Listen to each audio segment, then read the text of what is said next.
Spring के online class में आपका स्वागत है। हमने कल सिलेबस डिस्कस किया था और उसमें मैंने आपको बताया था कि हम राजस्थान का जो सिलेबस है, राजस्थान जीके का जो सिलेबस है, उसको किस किस प्रकार से पढ़ेंगे। मैंने आपको ये भी बताया था कि उसमें हम दो पोर्शन देखेंगे, एक तो राजस्थान की हिस्ट्री वाला पोर्शन देखेंगे और एक राजस्थान के कल्चर वाला पोर्शन देखेंगे। जब हम हिस्ट्री को पढ़ते हैं वापस, तो हिस्ट्री को, राजस्थान की हिस्ट्री को फिर कई भागों में बांट के पढ़ते हैं। कल वाले वीडियो में मैंने वो भी बताया था आपको कि हम उसमें एक एंशियंट हिस्ट्री पढ़ेंगे, एक मिडिवल हिस्ट्री पढ़ेंगे, एक उसके अंदर मॉडर्न हिस्ट्री पढ़ेंगे। ये भी आपको बताया था कि जो एंशियंट हिस्ट्री होगी उसके अंदर जो अपने प्राचीन काल में राजस्थान के अंदर एंशियंट हिस्ट्री में अपने राजस्थान में कौन कौन सी साइट्स यहाँ पर मिली थी, उनकी जानकारी हम प्राप्त करते हैं। जैसे कालीबंगा हुई, आहड़ थी, अपने यहाँ पे बेराट थी, अपने माध्यमिका से क्या मिला है, नोह से क्या मिला है, रंगमहल से क्या मिला है, वो सारी बातें उसके अंतर्गत अपने पढ़ते हैं। वो जो एंशियंट हिस्ट्री है उसका रिटर्न एविडेंस अपने पास में ज्यादा नहीं है। उसके जो भी एविडेंस अपने को मिले, वो जो पूरा तत्व है, जो आर्कियोलॉजिकल एविडेंस अपने को मिलते हैं, वो मिले अपने को। पर जो अपनी मिडिवल हिस्ट्री है, मिडिवल हिस्ट्री का अपने पास में खूब एक बड़ा सा पोर्शन पड़ा है और इतना ज्यादा रिटर्न एविडेंस उसका मिलता है कि अपनी मिडिवल हिस्ट्री खूब लंबी चौड़ी सी हो जाती है। मैं और अच्छे शब्दों में कहूं तो जब हम एंशियंट इंडिया की हिस्ट्री पढ़ते हैं, प्राचीन भारत का इतिहास पढ़ते हैं, तो उसमें राजस्थान का नाम भी नहीं आता। गिना चुना इक्का दुक्का जगह, 5-7 जगह कोई उसका नाम आ जाता है, बस इतना खत्म।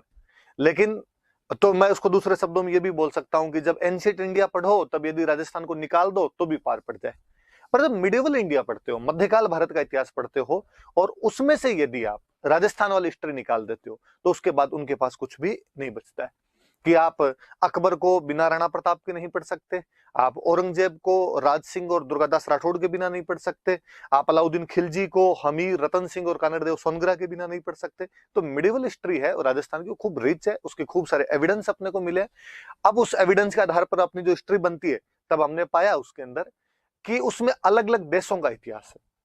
उन देशों को उस टाइम अपने बोलते थे प्रिंसली स्टेट। आप उनको देश कह दो, आप उनको राज्य कह दो, उस समय के प्रांत कह दो, क्योंकि प्रिंस हुआ करते थे वहां पर, इसलिए उनको आप प्रिंसली स्टेट्स कह दो। अलग अलग डायनेस्टीज हुआ करती थी, कोई गोहिल डायनेस्टी है, कोई राठौर डायनेस्टी है, चौहान डायनेस्टी है, प्रतिहार डायनेस्टी है। अलग अलग डायनेस्टीज का इतिहास पढ़ते हैं। आज हम जो शुरू करेंगे वो उन्हीं डायनेस्टीज का इतिहास हम शुरू करेंगे। आप ज्यादातर लोग जानते होंगे कि अपने राजस्थान में जब भी डायनेस्टीज की बात आती है, जब भी प्रिंसली स्टेट की बात आती है, तो सबसे बड़ा प्रिंसली स्टेट या जो सबसे अच्छे इतिहास वाला जो प्रिंसली स्टेट्स है, वो यदि कोई माना जाए तो अपने दिमाग में स्वतः मेवाड़ का नाम आ जाता है। और हमें कुंभा, सांगा, प्रताप, ऐसे खूब सारे नाम हैं जिनसे हम फेमिलियर होते हैं, जिनके बारे में हमने तीसरी क्लास से लेकर 10वीं क्लास तक कुछ ना कुछ, कोई ना कोई भाग उनका किसी ना किसी रूप के अंदर पढ़ा हुआ होता है। इसलिए चूंकि हम उससे फेमिलियर है, क्योंकि वो थोड़ा लंबा चौड़ा सा इतिहास है, थोड़ा ज्यादा इतिहास है, तो वहां से हम शुरू करते हैं। एक मिडिवल हिस्ट्री शुरू करने का एक दूसरा बड़ा रीजन ये और है कि अपनी जो कल्चर पूरी है वो मिडिवल हिस्ट्री पे डिपेंड करती है। कि भाई कल्चर में क्या आएगा, कल हमने बताया था कि कल्चर के अंदर क्या आएगा। तो कल्चर में फोर्ट्स किसने बनवाए, टेम्पल्स किसने बनवाए, उनके आर्किटेक्चर क्या है, पेंटिंग्स किसने बनवाई, हैंडीक्राफ्ट्स का विकास कैसे कैसे हुआ था, इन सब चीजों के बारे में पढ़ते हैं। ये सब राजस्थान में किसने करवाया, सारा राजा महाराजाओं ने करवाया। राजा महाराजाओं की हिस्ट्री किसमें पढ़ते हैं, तो मिडिवल के अंदर पढ़ते हैं। तो वो जो हिस्ट्री कल्चर वाला पोर्शन जो हिस्ट्री से जुड़ के पढ़ा जाता है, वो मिडिवल के अंदर ही आता है। इसलिए ये जब हम पढ़ेंगे तो इससे कल्चर पढ़ने में भी हमको मदद मिलेगी। तो यहाँ पर खूब सारी चीजें हम देखेंगे। तो आज जो हम हिस्ट्री देखेंगे वो मेवाड़ की हिस्ट्री देखेंगे, मेवाड़ का इतिहास हम देखेंगे। अब मेवाड़ के इतिहास में हम बात करते हैं कि इसमें क्या था क्या नहीं था। तो मेवाड़ के इतिहास में तो सबसे पहले तो जब कोई एक मैं वर्ड बोलता हूं, कि मैंने एक वर्ड बोला मेवाड़, आपके दिमाग में ऐसा होता है, एक चीज आती है कि मेवाड़ क्या, आखिर राजस्थान का वो कौन सा भूभाग है जिसे हम मेवाड़ कह सकते। सामान्यतः मैं जब आपसे पूछ लूं तो आपके दिमाग में आएगा कि सर चित्तौड़गढ़, चित्तौड़गढ़ का आसपास का जो इलाका था वो मेवाड़ हुआ करता था एग्जैक्टली। और आपको मैं डीप में जाके पूछूंगा नहीं यार और बताओ थोड़ा, तो आप कहोगे सर उदयपुर, उदयपुर वाला और मान लो। आप में से कोई मेवाड़ का होगा तो वो कहेगा नहीं यार हमारे तो राजसमंद भी उसी के अंदर आया करता था, हम भीलवाड़ा को भी उसी के अंदर शामिल कर लेते हैं। फिर कोई कहेगा कि सर जो प्रतापगढ़ है वो तो चित्तौड़गढ़ से टूट के ही तो बना, चित्तौड़गढ़ की कुछ तहसीलें उसके अंदर डाली गई थी, उदयपुर की कुछ तहसीलें डाली गई थी उसके अंदर, तो उसको भी शामिल कर लो, तो हम उसको भी शामिल कर सकते हैं। कुल मिला के जो अपने दक्षिणी राजस्थान के ये कुछ जिले हैं, इनको हम मेवाड़ के अंदर शामिल कर सकते हैं। तो कौन कौन से जिले, तो वो जब जिले देखेंगे तो जो हमने बोले यही जिले, कि आप उसके अंदर चित्तौड़ ले सकते हो, आप उसमें उदयपुर लीजिए, राजसमंद, भीलवाड़ा और प्रतापगढ़। ये वाला जो भूभाग था ये अपने मेवाड़ के अंदर आया करता था। आप आगे देखेंगे भी कि जब तक हमारे मेवाड़ की क्लासेज चलेगी तब तक कोई भी जो स्थान आएगा वो इन जिलों से संबंधित होगा। हिस्ट्री में सबसे बड़ी समस्या है कि जब भी कोई जगह आती है, जब भी कोई युद्ध आता है, जब भी कोई राजा का एक जगह से दूसरी जगह जाना होता है, हमारे दिमाग में सबसे पहले आता है कि ये जगह है कहाँ, ये जो काम हुआ था ये कब हुआ था। मतलब दो चीजें, एक तो कहाँ वाला और एक कब वाली चीज होती है। तो आप नोटिस करना कि मेवाड़ की जब हम बात करेंगे तो कहाँ की मैं जब भी बात करूंगा कि ये जगह कहाँ पे है, तो या चित्तौड़ में होगी, या उदयपुर में होगी, या राजसमंद में होगी, या भीलवाड़ा में होगी, या प्रतापगढ़ के अंदर होगी। ये मेवाड़ का बड़ा बड़ा सा पोर्शन है। ये बात बताने के पीछे एक लॉजिक और थोड़ा सा ध्यान रखना। जब मेवाड़ बताओ तो अक्सर हम क्या करते हैं कि जो पश्चिमी राजस्थान के लोग होते हैं या जो पूर्वी राजस्थान वाले होते हैं, हम ज्यादातर दक्षिण राजस्थान के बारे में जानते नहीं, या जो दक्षिण वाले हैं वो पूर्व के बारे में थोड़ा कम जानते हैं, सीधी सी बात। तो हमसे किसी से पूछा जाएगा यार मेवाड़ में क्या आता है, और स्टूडेंट अपनी रो में बताना शुरू करता है और कहते सर उदयपुर, चित्तौड़गढ़, राजसमंद, भीलवाड़ा, प्रतापगढ़, डूंगरपुर, बांसवाड़ा, खूब ही आगे निकल जाता है। बस वो थोड़ा ध्यान रहे कि डूंगरपुर बांसवाड़ा वो इसके अंदर शामिल मत करना, ये वाला पोर्शन अलग से अपना। हम जब डूंगरपुर बांसवाड़ा पढ़ेंगे अलग से तो मैं इनके बारे में और बता दूंगा, पर डूंगरपुर बांसवाड़ा वाला जो पोर्शन है, मैं अभी थोड़ी सी बात करूं तो इसको अपने राजस्थान में एक अलग टर्म बोलते हैं, इसको बोलते हैं वागड़। याद रखना, आगे खूब सारा काम आएगा। कई जगह ये क्वेश्चन पूछा जाता है कि वागड़ में कौन कौन से क्षेत्र शामिल होते हैं, तो वागड़ में डूंगरपुर और बांसवाड़ा शामिल होते हैं। हम आगे और पढ़ेंगे कि वागड़ी भाषा कहाँ बोली जाती है, तो जो वागड़ होगा उसी के अंदर वागड़ी भाषा होगी, तो वागड़ी भाषा कहाँ होगी, तो डूंगरपुर बांसवाड़ा के अंदर होगी।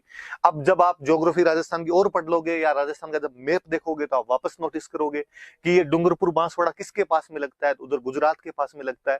अब कोई आपसे पूछ ले कि राजस्थान की कौन सी बोली पे, राजस्थान की कौन सी डायलेक्ट ऐसी है जिसपे गुजराती इन्फ्लुएंस दिखाई देता है, तो गुजराती इन्फ्लुएंस किस पे दिखाई देगा, तो जो गुजरात के नजदीक है, गुजरात के नजदीक क्या वागड़, तो वागड़ी पे दिखाई देगा अपने आप में।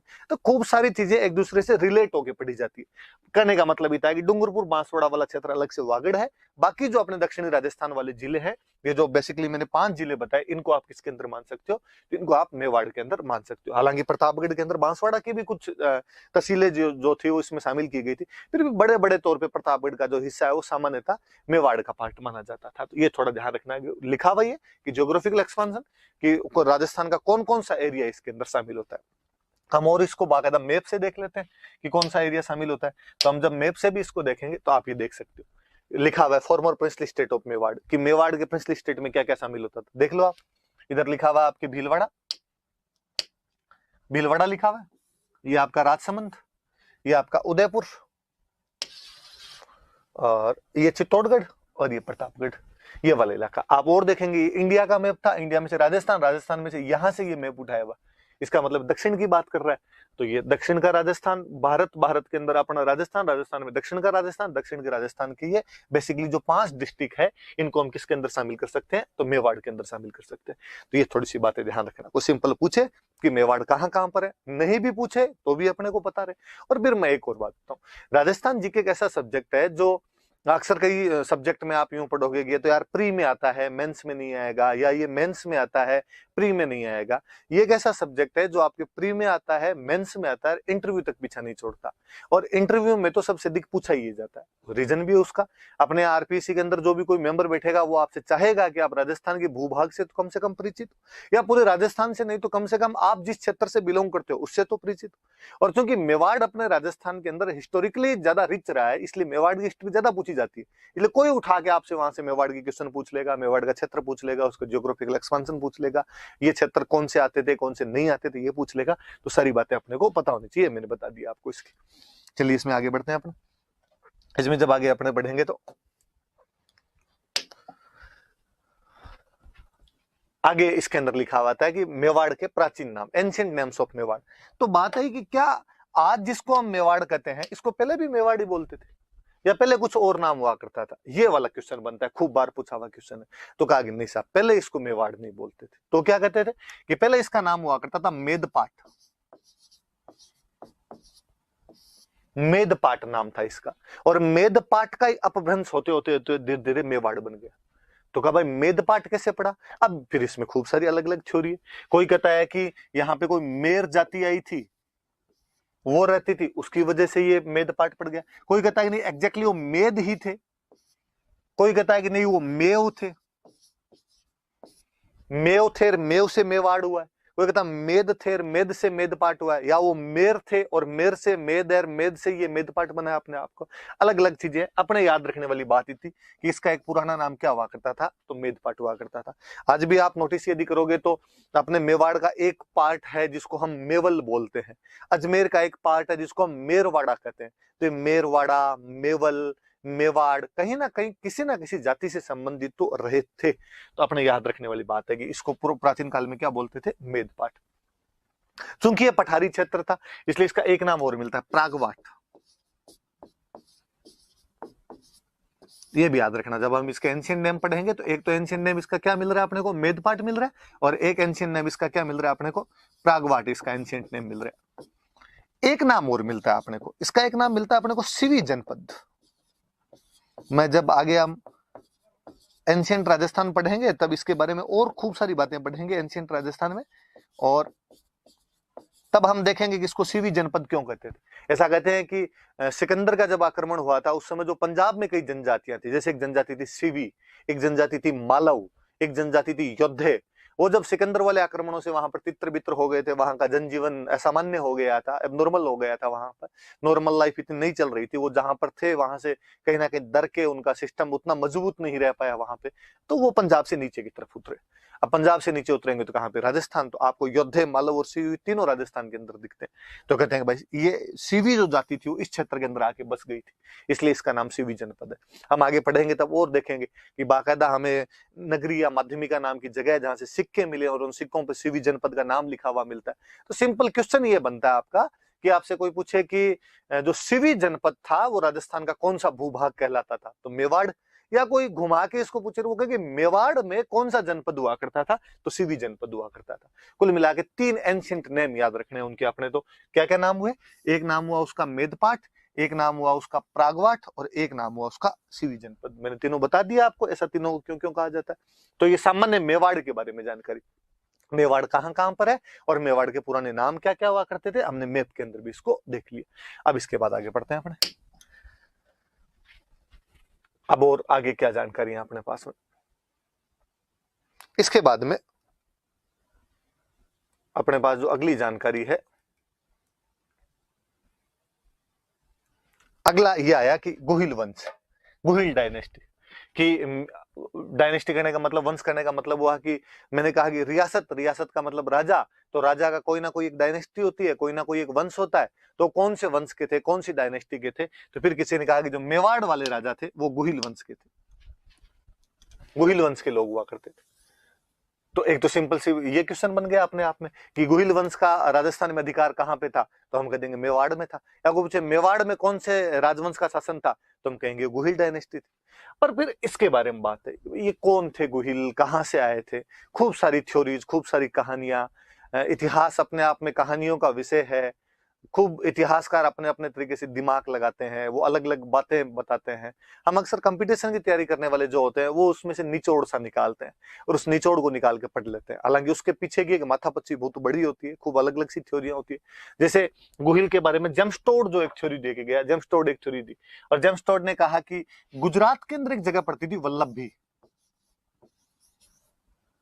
और वल्लभी में कोई राजा हुआ करते थे शिलादित्य।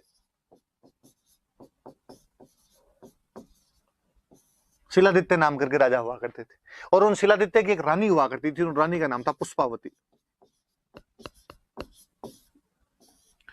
कहते हैं कि पुष्पावती एक बार मेवाड़ साइड के अंदर माँ अंबा की पूजा के लिए यहाँ पर आए हुए थे, और जब पुष्पावती यहाँ से वापस जा रहे थे तब रास्ते के अंदर उनको एक ब्राह्मण मिला और उसने कहा कि आप वापस वल्लभी मत जाना, आपके राज्य पर, आपके पति के राज्य पर दुश्मनों ने आक्रमण कर दिया है, आपके पतिदेव उसके अंदर हार गए, और जो वो लड़ते हुए वीरगति को प्राप्त हो गए, उनकी जो अन्य रानियां थी वो उनके साथ में सती हो गई है, अब केवल आप ही बचे हो। रानी ने कहा कि जब मेरे पति वीरगति को प्राप्त हो गए, अन्य रानियां सती हो गई, तो फिर मैं क्यों रहूं, मुझे भी उनके साथ में सती हो जाना चाहिए। पर कहते हैं वो उस समय प्रेग्नेंट थे, और प्रेग्नेंट महिलाओं के लिए कहा जाता है कि उनको सती नहीं किया जाता। तो उन्होंने कहा कि नहीं, आपके तो घर में बच्चा है और आपको इस प्रकार से सती नहीं किया जा सकता, इसलिए आपको रुकना पड़ेगा। तो कहते हैं कि बाद में उन्होंने बच्चे को जन्म दिया, और बच्चे को जन्म देने के बाद में उन ब्राह्मणों को उन्होंने बच्चा सौंप दिया। कहते हैं विजयादित्य नाम करके कोई ब्राह्मण था, उसको सौंप दिया, उसका आगे तुम इसका पालन पोषण करना। उसके बाद में वो सती हो गए थे। और चूंकि डर लगा उन ब्राह्मणों को भी कि कहीं दुश्मन आके इस बच्चे को भी नहीं ले जाए, इसलिए कहते हैं कि उसका एक गुफा के अंदर रखा गया, गुफा में उसका पालन पोषण किया गया। अब कहानी आई कि गुफा में रखा गया, इसलिए बच्चे का नाम था गुहादित्य। और गुहादित्य नाम से धीरे धीरे हमने उसको बना दिया गुहिल, गुहादित्य हुआ। किसी ने कहा केवल गुहा ही था, किसी ने कहा गुहा दत्त था, और धीरे धीरे उसको गुहिल बना दिया गया। कभी कोई इस कहानी से उठा क्वेश्चन पूछ ले कि राजस्थान के कौन से राजा के बारे में ऐसा कहा जाता है कि उसका पालन पोषण गुफा में किया गया, उसका जन्म एक गुफा केव जो होती है, गुफा जो होती है उसके अंदर हुआ था, तो थोड़ा ध्यान रखना। हालांकि थ्योरी है, सच्चाइयां इस बात में नहीं है, लेकिन फिर भी एक किसी बंदे ने ऐसी थ्योरी दी थी कि इसकी वजह से कुछ ऐसा हुआ होगा। तो कहा कि भाई ये गोहिल जो था ये वल्लभी वालों से संबंधित था। और ये ब्राह्मण वाली थ्योरी और निकल के आ गया अपने आप कि ब्राह्मणों ने पालन पोषण किया, तो कई लोगों ने बाद में कहना शुरू कर दिया कि ये ब्राह्मण थे। कईयों ने कहा कि ये वल्लभी से आए हुए थे। हालांकि बाद में जब अभिलेखन अपने को मिले तब इसके अंदर एक गुजरात की एक जगह का नाम हो रहा है आनंदपुर, या जिसको कहते हैं वड़नगर। तो कईयों ने कहा कि नहीं साहब, ये वहां के नहीं थे, वल्लभी के नहीं थे, ये आनंदपुर के वड़नगर के थे। तो ये भी इनके बारे में एक थ्योरी दी जाती है कि ये वहां से आए होंगे। अबुल फजल एक नई थ्योरी देता है। अबुल फजल कहता है कि नहीं, ये जो गोहिल थे ये तो ईरान का एक राजा हुआ था, नौशेरवां खां। और वो जो नौशेरवां खां आदिल नाम का एक राजा था और उसके वंश थे। ये वाला थोड़ा अलग सा है, याद रख लेना। ब्राह्मण वाला तो आपके सबके याद ही रहता है कि अब किसने कहा था कि जो गोहिल थे वो ईरान के राजा नौशेरवां खां आदिल के वंशज थे, उसके डिसेंडेंट थे। तो ऐसा कहने वाला जो आदमी था अबुल फजल, नाम सुना होगा आपने, अकबर के दरबार का एक मुख्य इतिहासकार था अबुल फजल, उसने ऐसा कहा था। तो ये तो इसके नाम के पीछे की ऐसी कहानियां है कि अलग अलग लोगों ने छोड़ी दी। तो ये थोड़ा सा याद रखने वाली बात है। तो गुफा वाली बात याद रखने वाली, एक ये वल्लभी जमस्टोड वाला कि वो वल्लभी के राजा शिलादित्य और पुष्पावती का बेटा माना जाता है। और अबुल फजल ये कहता है कि ये नौशेरवां खां आदिल थे जो कि ईरान के राजा थे, और जो गोहिल है ये उनके वंशज है, वहां से ये लोग इधर आए थे। पर सारी अलग अलग थ्योरीज है, इस बारे में कोई सच्चाई सीधी सीधी सी नहीं है। अब इसमें और चीजें बताता हूं मैं आपको थोड़ी। अब जब इस गोहिल डायनेस्टी को हम देखते हैं, मेवाड़ के संदर्भ में देखते हैं कि यार पीछे वाला छोड़ो, अपने को तो ये बताओ यार कि मेवाड़ के अंदर जब रहे थे, कब आए थे, क्या किया था इन्होंने, उन बातों को तो पता चले। आगे वाली बातें तो पता है, गोहिल का पीछे का नहीं पता होगा अपने को बोले। तब हम इसके बारे में कहते हैं कि ये सूर्यवंशी राजा थे, क्योंकि आगे के इनके जो भी अभिलेख मिले हैं उसके अंदर इन्होंने खुद को सूर्यवंशी हिंदू गाया। अपने यहाँ पे ये भी एक विशेषता थी, अपने राजा महाराजा खुद को या तो सूर्य से जोड़ते थे या चंद्रमा से जोड़ते थे, इसलिए या तो कोई सूर्यवंशी मिलेगा या चंद्रवंशी मिलेगा। और ऐसा राजा महाराजा उनमें सामान्य लोग, आप भी घर से पूछ लोगे, दादाजी दादी से पूछोगे कि अपना वंश कौन सा है, तो आपको बता देंगे या तो सूर्यवंशी कहेंगे या वो चंद्रवंशी कहेंगे। ऐसा सबके साथ माइथोलॉजी के साथ चीजें जुड़ी हुई, हिस्ट्री अपने आप में इन्होंने भी जोड़ दी। तो ये सूर्यवंशी हिंदू जेम्सटोड ने, और एक अपने आगे पढ़ेंगे जोधपुर के अपने इतिहासकार हुए थे मुहणोत नैणसी, इन दोनों ने कहा कि जो गोहिल वंश था, इस गोहिल वंश की 24 ब्रांचेस थी, 24 शाखाएं थी।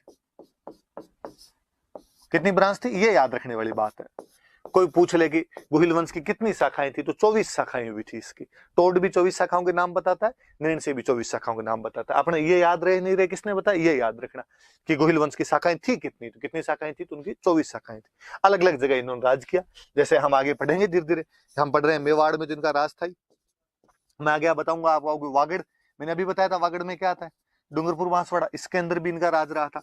हम आगे और पढ़ेंगे इनके बारे में कि अपने जयपुर के पास में एक जगह पड़ती है चाकसू, तो इस चाकसू को पहले बोलते थे चाटसू, यहां पर भी इनका शासन रहा है।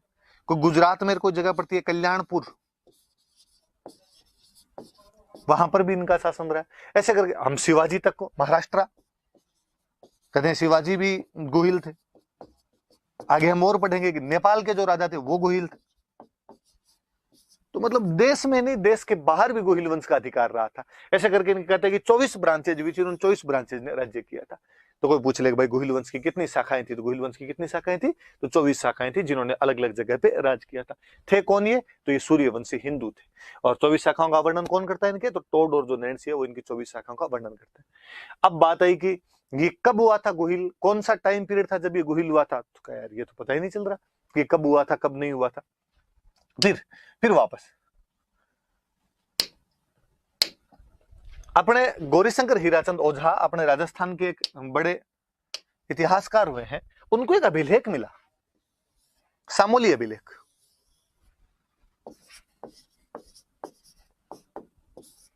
सिक्स 46 एडी का एक अभिलेख मिलता है सामोली, उदयपुर के अंदर जगह पड़ती है।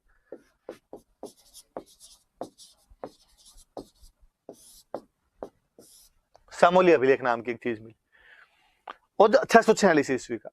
ओझा जी ने कहा कि जब उसको पढ़ा तो पता चला कि वो किसी शिलादित्य नाम के राजा का है। शिलादित्य कौन था, का शिलादित्य गोहिल का 5वां वंशज था। कि गोहिल हुआ, गोहिल के बाद में जो राजा हुआ वो राजा हो गया भोज, भोज के बाद में जो राजा हुआ वो राजा था महेंद्र, महेंद्र के बाद में जो राजा हुआ वो था नाग, और नाग के बाद में जो 5वां राजा हुआ था वो था शिलादित्य। और शिलादित्य का सन कौन सा ठहर रहा है, का 646, ये इसके अंदर हुआ था। अब फिर इतिहासकारों का अपने अपने हिसाब से वो बातें करते हैं, और वो कहते हैं कि यदि 5वें वाला 646 में था तो एक राजा ने कम से कम 20 साल तो शासन किया होगा, तो इनके 20-20 साल पीछे घटा लो, तो ये 20-20 साल घटाने शुरू किए। तो कहा नाग का शासन क्या रहा होगा अपने आप में, तो कहा इसका 626 के आसपास रहा होगा। महेंद्र में गए, इसका क्या रहा होगा, कहा 606 के आसपास में रहा होगा। भोज में गए, इसका क्या रहा होगा, तो कहा 586 586 रहा होगा। तो गोहिल में गए कि क्या रहा होगा, तो कहा 566 566 ईस्वी के अंदर इसका रहा होगा। तब से हमारे एक वो सिस्टम बन गया, हम पढ़ते हैं कि गोहिल वंश की स्थापना कब हुई, तो हम कह देते हैं कि 566 ईस्वी के अंदर हुई। ये तो याद रखना ही है। अब दिमाग में रखना, पूछे भले ही नहीं पूछे, पर आपको कोई पूछ ले कि भाई तेरे क्या पता 566 के अंदर ही था, तू कैसे बता सकता है, तब आपने कहना भाई साहब सामोली वाला जो अभिलेख है वो किसी शिलादित्य नाम के राजा का है, और वो जो शिलादित्य है वो गोहिल का 5वां वंशज है। वो यदि 646 में और एक राजा का टाइम पीरियड यदि 20 साल मान लिया जाए, तो पीछे पीछे जब हम जाएंगे तो गोहिल का जो टाइम पीरियड होगा वो 566 ईस्वी आएगा। हालांकि ओझा जी ने इसे एक बात और की, ओझा जी ने कहा कि वो टोड वाली जो थ्योरी वो झूठी है। वो जो कहता है वल्लभी का राजा था शिलादित्य, कोई वल्लभी में ऐसा शिलादित्य नाम का उस टाइम में राजा ही नहीं था, और शिलादित्य नाम का जो राजा हुआ वो वास्तव में गोहिल की 5वीं पीढ़ी के अंदर जाके हुआ। पर इन गोहिलों का पहला कोई अभिलेख मिला है तो वो शिलादित्य का ही मिला है, इसलिए शिलादित्य थोड़ा ज्यादा पॉपुलर हुआ। और शिलादित्य पॉपुलर हुआ इसलिए इन लोगों ने शिलादित्य को थोड़ा बड़ा राजा बना के शिलादित्य की पीढ़ी के अंदर गोहिल कर दिया। उनका नहीं साहब, गोहिल पहले हुआ था और गोहिल की पीढ़ी के अंदर शिलादित्य हुआ था। तो ये सामोली अभिलेख अपने थोड़ी सी बातें याद रखना। पर अब जब सामोली अभिलेख की बात, एक तो ये, तब कोई ये पूछ ले, क्वेश्चन ये बने आपको कि गोहिल डायनेस्टी का टाइम पीरियड डिसाइड करने में कौन से अभिलेख का स्थान है, इंस्क्रिप्शन कौन सा इंस्क्रिप्शन उसमें काम आ सकता है, तो अपने याद रखना कि सामोली अभिलेख का मतलब सिंपल सा, किसी बाटे के ऊपर कुछ लिखवा दिया करते थे तो वो अपने आप में अभिलेख हो जाया करता था। इसी को आप शिलालेख भी कह सकते हो, रॉक एडिक्ट भी कह सकते हो, पत्थर पे लिखा हुआ है तो शिलालेख का दो आपके, तो ये सामूली अभिलेख। अब चूंकि बात ही आ गई, वैसे तो हम अभिलेख और पढ़ेंगे, अलग से और पढ़ेंगे, जब बात आ गई तो मैं और बता दूंगी इसमें लिखा हुआ क्या। तो इसके अंदर लिखवाने वाले ने लिखा, इस लिखा इस समय धरती पर शिलादित्य नाम का जो राजा है वो रह रहा है। फिर उसने आगे लिखा कि वहां पर पास में कोई जगह थी वटनगर, याद रखना पहले वाला मैंने बड़नगर बताया था, ये वटनगर नाम है, सिरोही के अंदर जो अपने जिसको आजकल हम बसंतगढ़ कहते हैं उसकी बात है कि वटनगर नाम की एक जगह थी। और यहाँ पे वटनगर के अंदर यहाँ पर एक महाजनों का समुदाय रहता था, महाजन मतलब बनिए, तो उनकी कम्युनिटी रहा करती थी, और वो लोग वहां से वटनगर से यहाँ पर आ गए थे, मेवाड़ के अंदर आ गए थे। और मेवाड़ के अंदर आने के बाद ये जो महाजन समुदाय था, इसका जो प्रमुख था, इसका जो चीफ था, इसका जो हेड था, ये तो कोई भी जो ये यूनियंस होती थी इनके जो हेड हुआ करते थे उनको बोलते थे महतर, बड़ा आदमी मतलब महतर। और इसका जो महतर था उसका नाम था जंतक।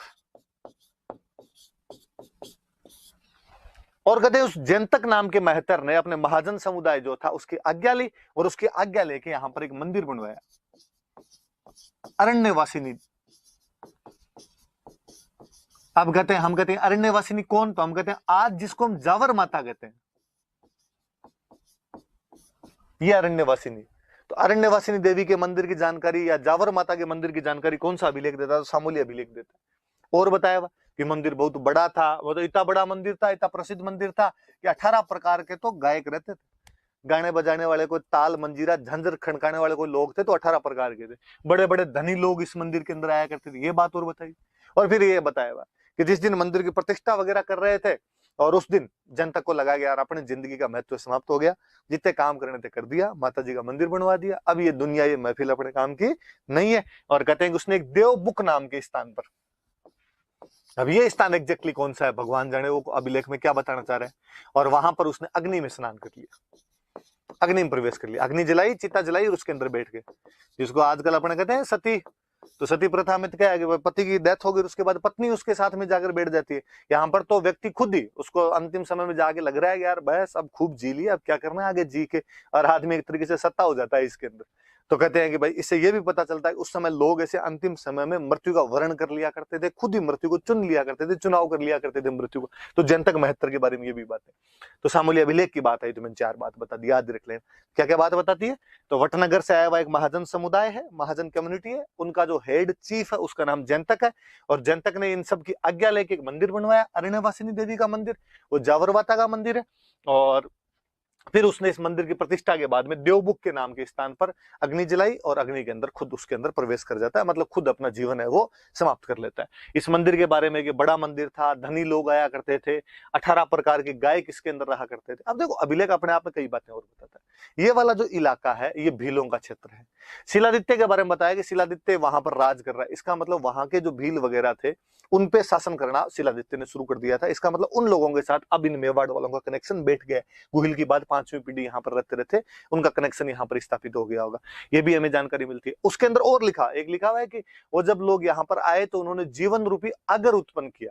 कि अगर क्या होता है तो कहते हैं खान, माइंस वगैरह उन्होंने यहाँ पे खोदनी शुरू कर दी थी। क्या मिला क्या नहीं मिला वो तो नहीं, पर वो खनन उद्योग जो माइंस इंडस्ट्री है उसके बारे में जरूर जानकारी। और हम आगे देखेंगे कि हम आगे पढ़ेंगे कि जावर जो है यहाँ पर अपने खनिजों की बाद में अपने को बातें मिलेगी कि यार यहाँ पर खनिज वगैरह मिलने लग गए थे।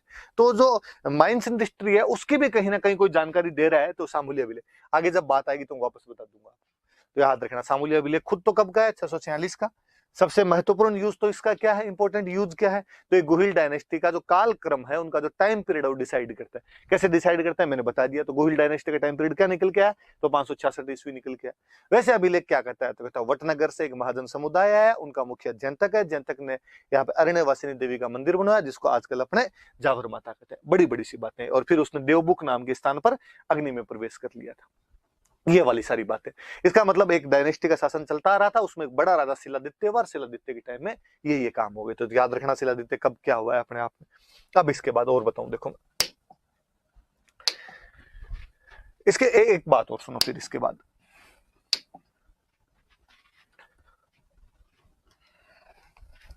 हम जब ये पढ़ रहे थे इसके गुहिल के बारे में पढ़ते हैं तो एक बात और सुनिए आप। अब इतने सालों से अपना ये थ्योरी चलती है कि भाई 566 के अंदर 566 में गुहिल आ गया था।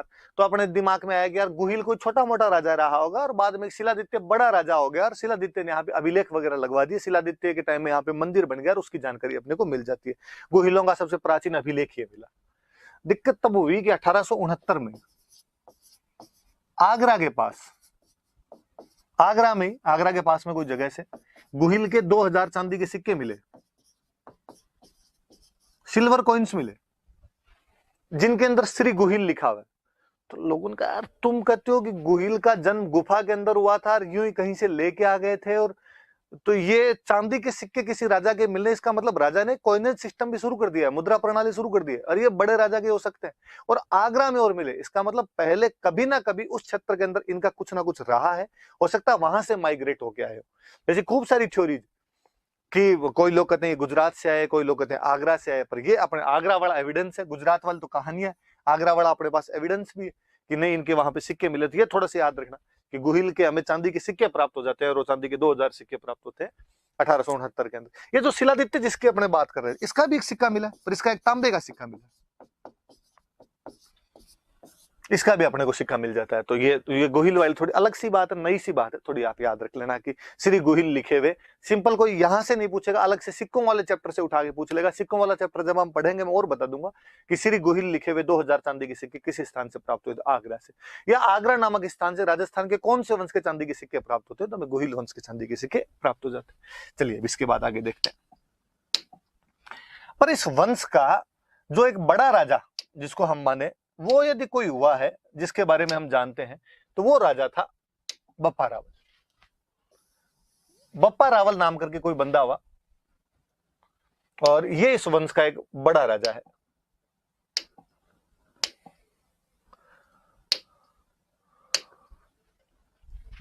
देखो, तो इसके बारे में हमें सबसे अधिक जानकारी यदि किसी के बारे में मिलती है तो बप्पा रावल के बारे में मिलती है कि गोहिल वंश का सबसे प्रतापी राजा हुआ था तो बप्पा रावल हुआ।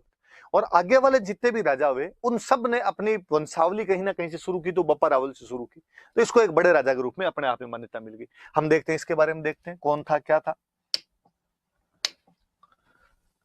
पढ़ते हैं इसके बारे में अपने।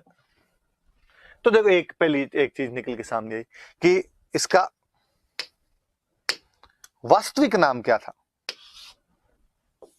तो जब ये आता है, वास्तविक नाम आता है, तो अपने दिमाग में फिर ये क्या है, बप्पा रावल लिखा हुआ है, ये क्या है, ये नाम नहीं है। तो हमने कहा कि नहीं साहब, ये नाम नहीं है। तो इसका एक्चुअल नेम क्या था, कि इसका एक्चुअल नेम तो काल भोज था। काल भोज नाम था इसका। तो फिर ये बप्पा रावल क्या है, तो बाद में किसी ने समझाने वाले ने बताया, बाद में इतिहासकारों ने कहा, बाद में गौरीशंकर हीराचंद ओझार जो आए उन्होंने कहा कि मेवाड़ में बाद में जितने भी राजा हुए थे उनको रावल कहते थे, राजाओं की उपाधि थी। वास्तव में एग्जैक्टली ये शब्द होता है राजकुल, जो राजकुल से संबंधित है वो रावल हो गए। ऐसी कई उपाधियां मिलती है, जैसे किसी की महारावल मिल जाती, तो महाराजकुल से संबंधित है वो महारावल हो गए, जो राजकुल से संबंधित है वो रावल हो गए। बप्पा, बप्पा क्या मतलब हुआ का, ये एक नॉर्मल शब्द है। ये आप कहूं तो ये बापू है, ये बाप जो शब्द होता है उससे बना हुआ है, मतलब पिता के समान, पिता के तुल्य। और ये अपने गुजरात के टच करता हुआ जितना ही बॉर्डर है, यहाँ पर एक आपको देखने को मिलेगा कि अपने यहाँ पर जहां जो भी कोई आदरणीय व्यक्ति हो, सम्माननीय, कोई भी रेस्पेक्टेड कोई भी बंदा होता है, उसको बाप जी कहने की रस्म होती है। अक्सर मेवाड़ साइड में आज भी किसी मंदिर में जाके आते हैं तो भगवान के लिए बाप जी शब्द का इस्तेमाल करते हैं। और वहां कभी यूं नहीं कहते भाई हम मंदिर जाके आए या देवता के जाके, बाबूजी के जाके आए थे, बाप जी के जाके आए थे। आप और नोटिस करना कभी कि महात्मा गांधी को बापू कहते हैं, तो महात्मा गांधी को बापू इसलिए नहीं कहते कि डोकरे थे। महात्मा गांधी को बापू कहने के पीछे भी ये लॉजिक यही है कि वो गुजराती थे और गुजरात के अंदर ऐसे बोला जाता है। मैं तो आपको रिसेंट बताऊं, रविंद्र जडेजा गुजरात का क्रिकेट प्लेयर है, वो कभी 5 विकेट ले, वो कभी 50 रन बनाए, उसके जो फेसबुक या ट्विटर पे गुजरातियों कमेंट पढ़ लेना और सब पे आएगा जियो बापू, बापू आज अच्छा खेले रहा। होने लगता है यार 30 साल में बापू नहीं बना दिया, थोड़ा जल्दी नहीं कर दिया इस बार आपने। पर वहां है ऐसी, वहां थ्योरी है कि वहां इनको बाप जी या बापू ही कहा जाता है। हम आगे और पढ़ेंगे कि मोतीलाल तेजावत उधर मेवाड़ साइड के बड़े नेता हम कहेंगे उनको बाबूजी कहा जाता है। तो वहां बापा, बाप, बापू ये सब शब्द इस्तेमाल किए जाते थे। तो किसी सम्माननीय आदमी के लिए ऐसा कहना शुरू कर दिया। राजा को, अब राजा से ज्यादा सम्माननीय कौन, राजा के लिए कहा ही जाता था। राजा अपने आप में भगवान का रूप है, तो कहा भाई जो राजा वो बाप जी, और राजा को रावल बोलते थे तो कहा बाप जी रावल है, बाप जी रावल है, बाप जी रावल है। तो यूं करते करते धीरे धीरे उन्होंने बप्पा रावल बना दिया, तो कहा उसका नाम तो काल भोज था। अब ये वाली थ्योरी भी कि इसके अंदर बप्पा रावल इसका नाम नहीं है, इसका नाम तो काल भोज था, बप्पा रावल इसकी उपाधि है, बप्पा इसकी उपाधि है, रावल राजा को कहते थे। अब इसमें भी खूब सारे लोगों ने अलग अलग कहा। जेम्स टोड जब हिस्ट्री लिख रहा था तो जेम्स टोड ने कहा भाई साहब ये शिलादित्य, इसकी उपाधि बप्पा है। शिलादित्य की उपाधि उन्होंने बप्पा बता दी। कवि राजा श्यामल दास जी, श्यामल दास जी का याद रखना, जेम्स टोड का तो आपने नाम सुना हुआ था, हमने कल वाली क्लास के अंदर भी पढ़ा था इनके बारे में। श्यामल दास जी अपने मेवाड़ के एक बहुत अच्छे हिस्टोरियन, कवि राजा श्यामल दास जी कहा जाता है। एक बहुत अच्छी बुक लिखी है इन्होंने, आगे आगे और जिक्र आएगा तो मैं और बताऊंगा। वीर विनोद नाम की बुक है। अंग्रेजों के टाइम के अंदर, राजाओं के टाइम में जब अंग्रेज आ गए थे, राजाओं के साथ संधियां थी, उस टाइम में सज्जन सिंह, शंभू सिंह अपने मेवाड़ में राजा थे, उनके समकालीन ये श्यामल दास जी अच्छी किताब लिखी वीर विनोद, मेवाड़ की हिस्ट्री। और वीर विनोद के अंदर ये कहते हैं कि बप्पा नाम नहीं है, बप्पा एक टाइटल है। तो टाइटल किसका, तो इनका ये शिलादित्य का एक पोता हुआ महेंद्र, ये उसका टाइटल है। पर बाद में गौरीशंकर हीराचंद ओझा ने जब वास्तव में हिस्ट्री पर रिसर्च करना शुरू किया, रिसर्च करके हिस्ट्री लिखी, तो उन्होंने कहा कि नहीं, मेवाड़ में भई भाट जीते हुए उनकी ख्यात देख लो, राज प्रशस्ति देख लो, नैणसी वाली ख्यात देख लो, उनके अंदर सब में एक नाम मिलता है कि बप्पा का जो बेटा था उसका नाम है खुमाण का। ठीक, फिर इससे क्या मिलेगा? फिर उनका इनका एक आठपुर से एक अभिलेख मिला है, और आठपुर वाले अभिलेख में लिखा कि काल भोज के बेटे का नाम खुमाण है। इसका मतलब बप्पा के बेटे का नाम खुमाण, काल भोज के बेटे का नाम खुमाण। इसका मतलब बप्पा और काल भोज एक ही व्यक्ति है, और बप्पा और काल भोज एक ही व्यक्ति, तो वो यही है, और इसी का नाम बप्पा रावल है, इसी का नाम काल भोज है। तो याद रखना कि बप्पा रावल का एक और नाम था, दूसरा जो उसका नाम था वो नाम क्या था? काल भोज नाम था। कोई ये पूछे कि किसने ये कहा कि बप्पा एक नाम नहीं है, बप्पा एक उपाधि है, तो ये श्यामल दास जी ने कहा था सबसे पहले। श्यामल दास जी की लिखी हुई बात है। अपने आजकल तो शायद 10th या 12th वाली बुक के अंदर और दी हुई, तो सवाल पूछने की संभावना और बढ़ जाती है, तो ध्यान रख लेना। पर श्यामल दास जी ने ये उपाधि किसकी बता दी थी? वीर विनोद नाम किताब में ये उन्होंने महेंद्र की बता दी थी। तोड़ इससे पहले कह गया था कि ये जो उपाधि है ये सील नाम के राजा की, जो शिलादित्य हमने पढ़ा था उसकी उपाधि है। और हमारे जो ओझा जी हैं, ओझा जी ने ये उनका कहा है, तो ये थोड़ा ध्यान रखना कि किसने इनका नामकरण किया है या किसने इनके बारे में ये कहा है। तो गौरी शंकर हीराचंद ओझा नाम करके अपने राजस्थान में एक हिस्टोरियन हुए हैं, आजादी वाले साल में डेथ हो गई थी, वो शानदार हिस्टोरियन हुए, और राजस्थान की हिस्ट्री को सबसे पहले, भले ही वैसे जेम्स टोड ने कंक्लूड किया था, लेकिन रिसर्च के आधार पर, आधुनिक जो शोध हुए उनके आधार पर यदि किसी ने कंक्लूड करने का प्रयास किया था तो वो अपने ओझा जी थे। तो ओझा जी ने इसके बारे में ये बात बताई, तो ये थोड़ी याद रख लेना आप बात। इसके बाद में और आगे बढ़ते हैं अपने, इसके बाद आगे चलते हैं। तो ये तो आ गया भाई वास्तविक नाम क्या था, तो हमने बता दिया भाई काल भोज इसका वास्तविक नाम था। अब दूसरी बात आई कि विक्ट्री कैंपेन, कि इस बंदे ने कहां कहां लड़ाइयां की थी, कहां कहां पे रहा था, ये बातें तो वापस का कि पहले ये पता लगाओ था कौन ये। तो फिर कईयों ने कहानी सुनानी शुरू की, और कईयों ने कहा कि एक ऋषि हुआ करते थे हारित,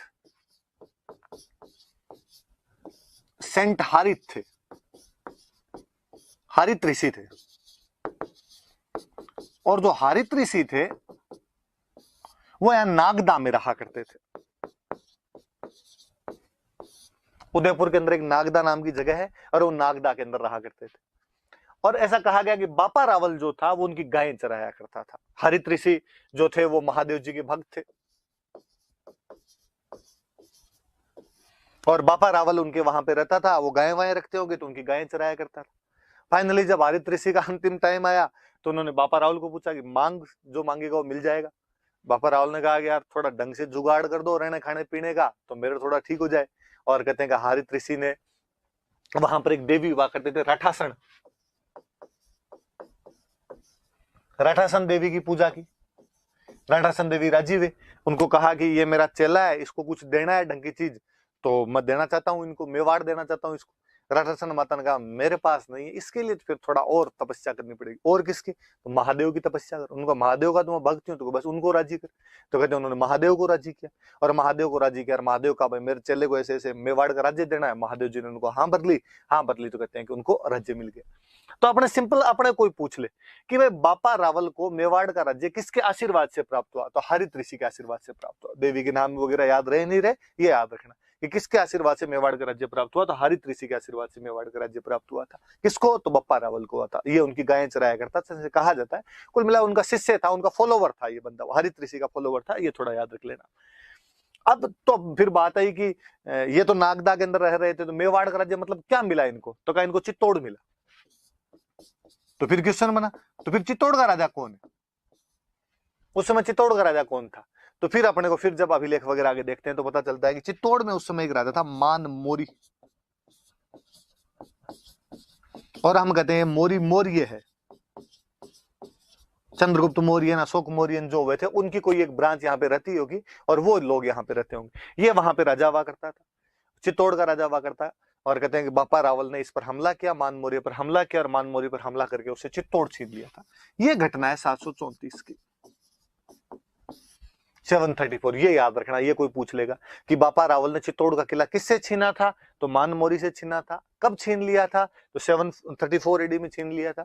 किसके आशीर्वाद से छीन लिया था? तो हरित ऋषि जो थे, हरित ऋषि के आशीर्वाद से छीन लिया था। ये तमाम बातें याद रखनी।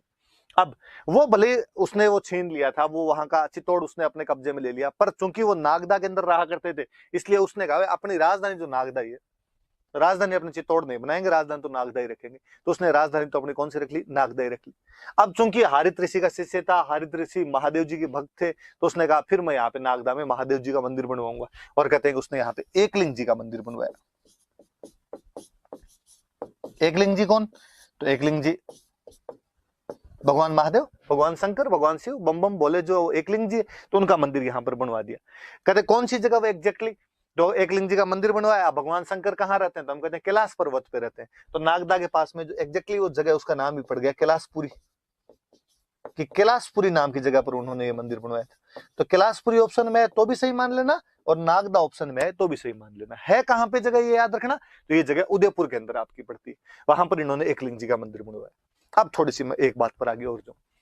अब एकलिंग जी को बनवा दिया, बप्पा रावल ने मंदिर बनवाया। बप्पा रावल इस वंश का प्रतापी राजा हुआ। उसके बाद वालों ने सबने अपने आप को बप्पा रावल के वंशज बताया। बप्पा रावल जब उनका भक्त था तो आगे वाले भी उनके भक्त थे, और भक्त भी कितने बड़े कि इन्होंने कहना शुरू किया कि राजा हम नहीं है। कोई जाके पूछता मेवाड़ के राजा से कि आप मेवाड़ के राजा हो गए, नहीं नहीं साहब क्या बात कर दी आपने, हम कोई मेवाड़ के राजा नहीं। तो मेवाड़ का राजा कौन है, मेवाड़ का राजा एकलिंग जी। मेवाड़ के राजा तो भगवान शंकर महादेव जी। तो तुम यहाँ क्या कर रहे हो फिर बैठे बैठे, कहा हम तो उनके प्रधानमंत्री हैं, उन्होंने हमें काम दिया थोड़ा, हम तो काम कर रहे हैं वैसा बाकी। और उन्होंने अपने आप को पीएम करना शुरू कर दिया, एकलिंग जी का पीएम करना शुरू कर दिया। और पीएम को उस टाइम बोलते थे दीवान। इसलिए ये याद रखना, कोई आपसे पूछेगा कि मेवाड़ के जो राजा थे उनको किसका दीवान माना जाता था, किसका प्रधानमंत्री माना जाता था, किसके नाम से शासन किया करते थे, तो एकलिंग जी के नाम से शासन किया करते थे। अब सुनो आगे बात यह है कि ये केवल मेवाड़ के राजाओं में नहीं था, ये भारत में तमाम जगह परंपरा थी। और अपने यहाँ पे कोई भी राजा खुद को राजा मानता ही नहीं था, और हमेशा ये कहता था कि मैं भगवान के नाम से शासन कर रहा हूं। जैसे जयपुर में जो राजा थे उनसे कोई पूछता कि तुम यहाँ के राजा, तो नहीं नहीं मैं राजा नहीं। तो यहाँ के राजा जो है वो तो गोविंद देव जी भगवान। तो तुम कौन हो, तो मैं उनका दीवान। कोई बीकानेर जाता, बीकानेर जाके पूछता है राजाओं से कि तुम यहाँ के राजा हो, अरे अरे क्या बात करती है आप, मैं राजा कैसे हो सकता हूँ। तो राजा कौन है, तो राजा तो यहाँ के लक्ष्मीनाथ जी है। तो तुम कौन हो, तो मैं तो इनका दीवान। तो अपने यहाँ पे राजा हमेशा खुद को भगवान के अंतर्गत काम करने वाला, उनके मातहत काम करने वाला, उनके अंडर काम करने वाला मानते थे, अपने को उनके दीवान कहा करते थे। और दीवान का मतलब एक तरीके से प्रधानमंत्री होता है। अब ये जो बात है इसको बोलते हैं राजत्व का दैवीय सिद्धांत, डिवाइन थ्योरी ऑफ किंगशिप, कि राजा अपने आप को देवीय स्वरूप मानता था, देवता का अंश खुद के अंदर माना करता था। मतलब अपने तो इवन भारत की परंपरा कितनी आगे बढ़ी होगी कि जब मुस्लिम राजा यहाँ पर आ गए थे और उन्होंने भी खुद को, कि बलबन जब यहाँ पे राजा बनता है तो वो खुद को कहता है कि मैं भाई ईश्वर की छाया हूं, वो जिल्ले इलाही कहना शुरू कर दिया था अपने आप को। आगे जब हम अकबर के बारे में पढ़ते हैं तो अकबर के बारे में अकबर कहता है फर्रे इज़्दी, अबुल फजल जब उसके बारे में लिखता था, मतलब मुस्लिम राजाओं ने भी कहीं ना कहीं सिद्धांत को अपना लिया था और अपने में देवीय स्वरूप, अपने में जो डिवाइन थ्योरी है उसको मानना शुरू कर दिया था, जो किंगशिप का सिद्धांत है उसको मानना शुरू कर दिया था। तो ये थोड़ा सा याद रख लेना आप कि ये अपने राजत्व का देवीय सिद्धांत होता है, ये डिवाइन थ्योरी ऑफ किंगशिप होती है, और इसके अंतर्गत जो राजा थे वो खुद को देवताओं का रूप मान लिया करते थे। और ये सही भी है जी। होता क्या है कि पहले कबीले हुआ करते थे, कोई एक कबीला है जिसके अंदर सारे लोग रहते हैं, सब बराबर हैं, और अचानक उनमें से एक शक्ति बटोरता है, शक्ति बटोर राजा बन जाता है। अब जो राजा बनेगा वो टैक्स लेगा। तो टैक्स लेने की जब बारी आई तो उसने जाके अपने साथी भाई बंधु जो अब तक उसके साथ थे उनको जाके कहा कि तुम टैक्स दो, मैं तुम्हारा राजा हूं। बराबर वाले को तो कौन एक्सेप्ट कर ले, अपने से कभी नहीं। अपना कोई अचानक अपना साथी को इतना बड़ा बन जाए तो अपने को यूं फील होने लग जाता है कि यार तो इतना बड़ा आदमी थोड़े हो गए, और बराबर वाले उसको मानते नहीं तो कोई टैक्स नहीं दे। तो ये लोगों ने थ्योरी निकाली हुई थी कि जो यूं थोड़ा बड़ा आदमी बनता है वो बाद में अपने साथ वालों को जाग करता है। ऐसे बापा रावल बना होगा तो बापा रावल ने जाग कहा होगा कि देखो भाई, वैसे तो मैं तुम्हारा साथी हूँ, मैं तुम्हारे साथ रहने वाला हूँ, पर हुआ क्या कि रात मेरे सपने में भगवान शिव जी है, और भगवान शिव जी ने कहा कि देख बापा रावल, मत हो गया आजकल बूढ़ा यार, पार पड़ती नहीं, और पूरा संसार मुझे देखना पड़ता है, ठेठ ऑस्ट्रेलिया न्यूजीलैंड ही मैं जाके देखूं, इधर कोई युगांडा रवांडा तवांडा ही मुझे देखने पड़े। तो कम से कम यार ये मेवाड़ वाला इतना सा पोर्शन तो तू देख ले, तू मेरा भक्त है, यहाँ से तो टैक्स ले लिया कर। मैंने कहा भगवान मैं कौन होता हूँ लेने वाला। तो उन्होंने कहा कि तू तो इन लोगों से जाके टैक्स मांग ले, पर मैंने कहा ये नहीं देंगे तो का फिर मैं अपने आप देख लूँ। तो देख लो भाई लोगों, यदि तुम टैक्स दे रहे हो तो ठीक, नहीं दो तो तुम जानो ना, महादेव जी जाने, बाकी मैं तो केवल ये टैक्स महादेव जी की तरफ से मांगने के लिए। जनता ही थोड़ी भोली हुआ करती थी उस टाइम, और जनता ने कह दिया जब साहब महादेव जी खुद इसके सपने में आ गए, खुद वो ही कह गए देने के लिए, फिर अपने देने में क्या हर्ज है। और वो लोग टैक्स वगैरह इजीली दे दिया करते थे। और धीरे धीरे थ्योरी बन गई कि राजा को देवीय रूप माना जाने लगा, ताकि लोगों का उसमें विश्वास जमा रहे, लोगों को लगे कि इस पे कोई संकट आएगा, इसका मतलब राज्य पे संकट आएगा, राज्य पे संकट आएगा तो वो जो देवता है जिसके नाम से शासन करता है वो हमारी रक्षा कर देंगे। तो ये बात याद रखना, कोई इंटरव्यू वगैरह में भी पूछ ले, मेंस में भी पूछ ले, प्रीलिम्स के अंदर कोई पूछ ले, सारी बात याद होनी चाहिए कि वो अपने को किसका दीवान मानता था, तो एकलिंग जी का दीवान मानता था। और उसने मंदिर कहाँ पे बनाया, तो आप नागदा का दो, कैलाशपुरी का दो, किसका मंदिर बनाया, तो एकलिंग जी। और थोड़ी सी याद रखना, ये एक संप्रदाय चलता है, अपने आगे संप्रदाय पढ़ेंगे तब और पढ़ लेंगे। लकुलिस, लकुलिस संप्रदाय का मंदिर है, जो शिव जी के सेक्ट हुए, शिव जी के जो संप्रदाय हुए उनके अंदर कोई एक लकुलिस संप्रदाय हुआ। तो उन लकुलिस संप्रदाय का जो पुजारी था वो हरित ऋषि हुआ करते थे। हरित ऋषि लकुलिस संप्रदाय वाले महादेव जी को मानते थे। क्योंकि बापा रावल उनका शिष्य था, उनका फॉलोवर था, इसलिए बापा रावल ने भी उनका एकलिंग जी का यहाँ पे मंदिर बनवा दिया था। और उसने हरित ऋषि के आशीर्वाद से किसको हरा दिया था, तो मान मौर्य को हरा दिया था। कब हरा दिया था, तो 734 ईस्वी में। और किस पे कब्जा कर लिया था, चित्तौड़ पे कब्जा कर लिया। जब हम इसके विजय अभियान के बारे में पढ़ते हैं, विक्ट्री कैंपेन के बारे में पढ़ते हैं, तो एक विक्ट्री कैंपेन तो ये हुआ अपने आप के अंदर कि उसने यहाँ पे चित्तौड़ पे कब्जा किया था मान मौर्य को रखे 734 में। और यहाँ पे नागदा उसकी राजधानी नागदा ही रखी, राजधानी चेंज नहीं की उसने, राजधानी नागदा ही थी। और नागदा के अंदर ही उसने, नागदा के पास में कैलाशपुरी नाम की जगह पे एकलिंग जी का मंदिर बनवाया। खुद को एकलिंग जी के नाम से शासन करता था, दीवान मानता था, इसलिए मेवाड़ के तमाम राजा बाद में खुद को एकलिंग जी का दीवान करते। तो और मैं आपको यदि थोड़ा सा और कर बताऊं, तो आपने कभी महाराणा प्रताप का बहुत एक फेमस सा गीत अक्सर लोगों के मोबाइल में बजता रहता है, हल्दी घाटी रो समर लड़े वो महाराणा प्रताप कट है। उसके अंदर बाकायदा एक लाइन है, उसके अंदर आएगा कि वो एक लिंग दीवान कट है। मतलब महाराणा प्रताप के लिए भी एक लिंग दीवान शब्द का इस्तेमाल किया गया। एक लिंग दीवान कौन, एक लिंग दीवान राजा, राजा कौन उस टाइम, तो महाराणा प्रताप। तो मेवाड़ के राजाओं को किसका दीवान मानते थे, तो एक लिंग जी का दीवान मानते थे। अब चूंकि ये बड़ा राजा बना, तो इसने कहा भाई गुहिल के चांदी के सिक्के मिले अपने को, शिलादित्य का अपने को तांबे का सिक्का मिला, इसने कहा चलाए तब तो सोने की चलाए, वरना तो मतलब ही क्या हो।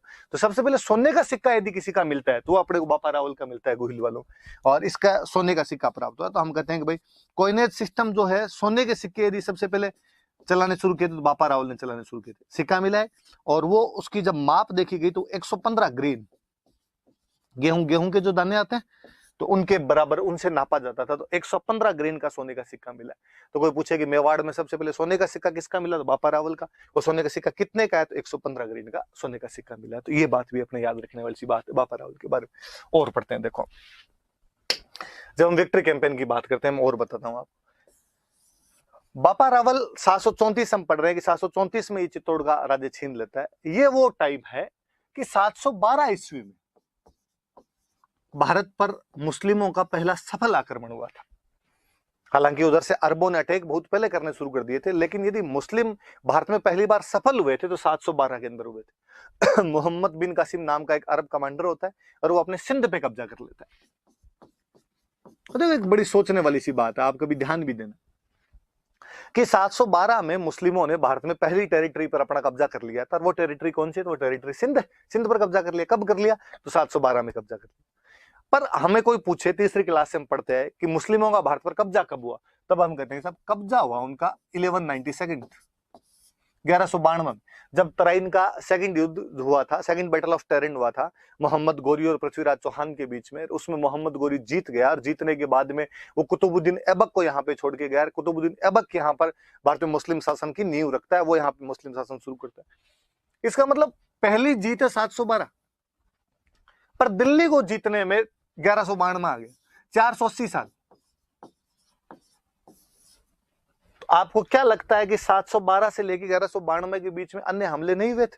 हुए थे। हर दिन हमला हुआ है, हर समय हमलों के अंदर रहा होगा राजस्थान, भारत हमलों के अंदर रहा होगा। तो फिर ये बीच के जो 500 साल है, इसके अंदर वो हमले रोके किसने?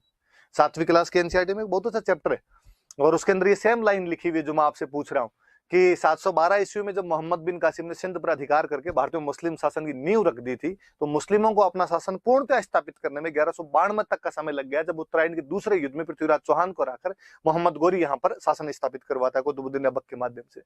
आखिर बीच के सालों में सफल क्यों नहीं हो पाए? वे कौन लोग थे जो बीच के सालों के अंदर राजस्थान की रक्षा कर रहे थे, भारत की रक्षा कर रहे थे? तो हम वापस देखेंगे कि सिंध से जब वो भारत की तरफ घुसने का प्रयास करेंगे, तो उस किताब में बहुत अच्छी सी लाइन है कि वो राजस्थान पे कब्जा, वो भारत पर कब्जा नहीं कर पाए थे, क्योंकि भारत का वह भूभाग जो अरबों के खिलाफ लड़ा था उसका नाम राजपूताना था। यहाँ के जो लोग थे वो अरबों के खिलाफ लड़े, इसलिए 500 सालों तक उन लोगों को यहाँ पर सफल नहीं होने दिया गया था। हम खूब सारे राजाओं के आगे नाम पढ़ेंगे, हम किसी मिहिर भोज प्रतिहार का नाम पढ़ेंगे, हम किसी पुलकेशिन का नाम पढ़ेंगे, हम किसी नागभट्ट और खुमान के नाम पढ़ेंगे, हम बापा रावल के नाम पढ़ेंगे। ये बीच के वो योद्धा है जिन्होंने 500 साल तक दीवार की भांति काम किया था। फाइनली लड़ते लड़ते लड़ते लड़ते कमजोर हो गए थे। उधर वो जो ज्वाला थी वो धधक ही रही थी, वो रुकने का नाम नहीं ले रही थी, वो लगातार हमले कर रहे थे लोग, और उन हमलों में 1192 के अंदर सफल हो गए। उसके बाद उनका शासन स्थापित हो गया था। तो जब हम कहते हैं कि इन लोगों ने रोके थे, तब कहा जाता है कि बापा रावल के टाइम में अफगानिस्तान में एक जगह पड़ती है गजनी, और गजनी का कोई राजा था सलीम। गजनी का सलीम नाम का राजा था। सलीम ने अपनी सेना भेजी कि जाओ और भारत को जीत के आओ यहाँ पर। जब सलीम की सेना यहाँ पे आई तो बापा रावल ने भाई साहब उनको यहाँ से वापस मारना शुरू किया, और यहाँ से इनको भगाते भगाते वापस गजनी तक लेके गए। तो कोई पूछे कि मुस्लिम सेना को हराते हुए गजनी तक कौन चला गया था, तो बापा रावल ही चला गया था। वहां जाके सलीम को हटाता है, खुद के भांजे को वहां का राजा बनाता है। तो याद रखना, देखो अपने राजस्थान का एक राजा ठेठ अफगानिस्तान तक का एरिया जीत के आ गया था। और अपने जो किंवदंतियां, जनश्रुतियां, जो फोकलोर है, वो तो ये कहती है कि उसने आगे ईरान का इलाका, तुर्कमेनिस्तान का इलाका, खुरासान का इलाका, वो सारे इलाके भी उसने जीत लिए थे, और वहां पर उसने अपने अपने साम्राज्य स्थापित करवाए थे।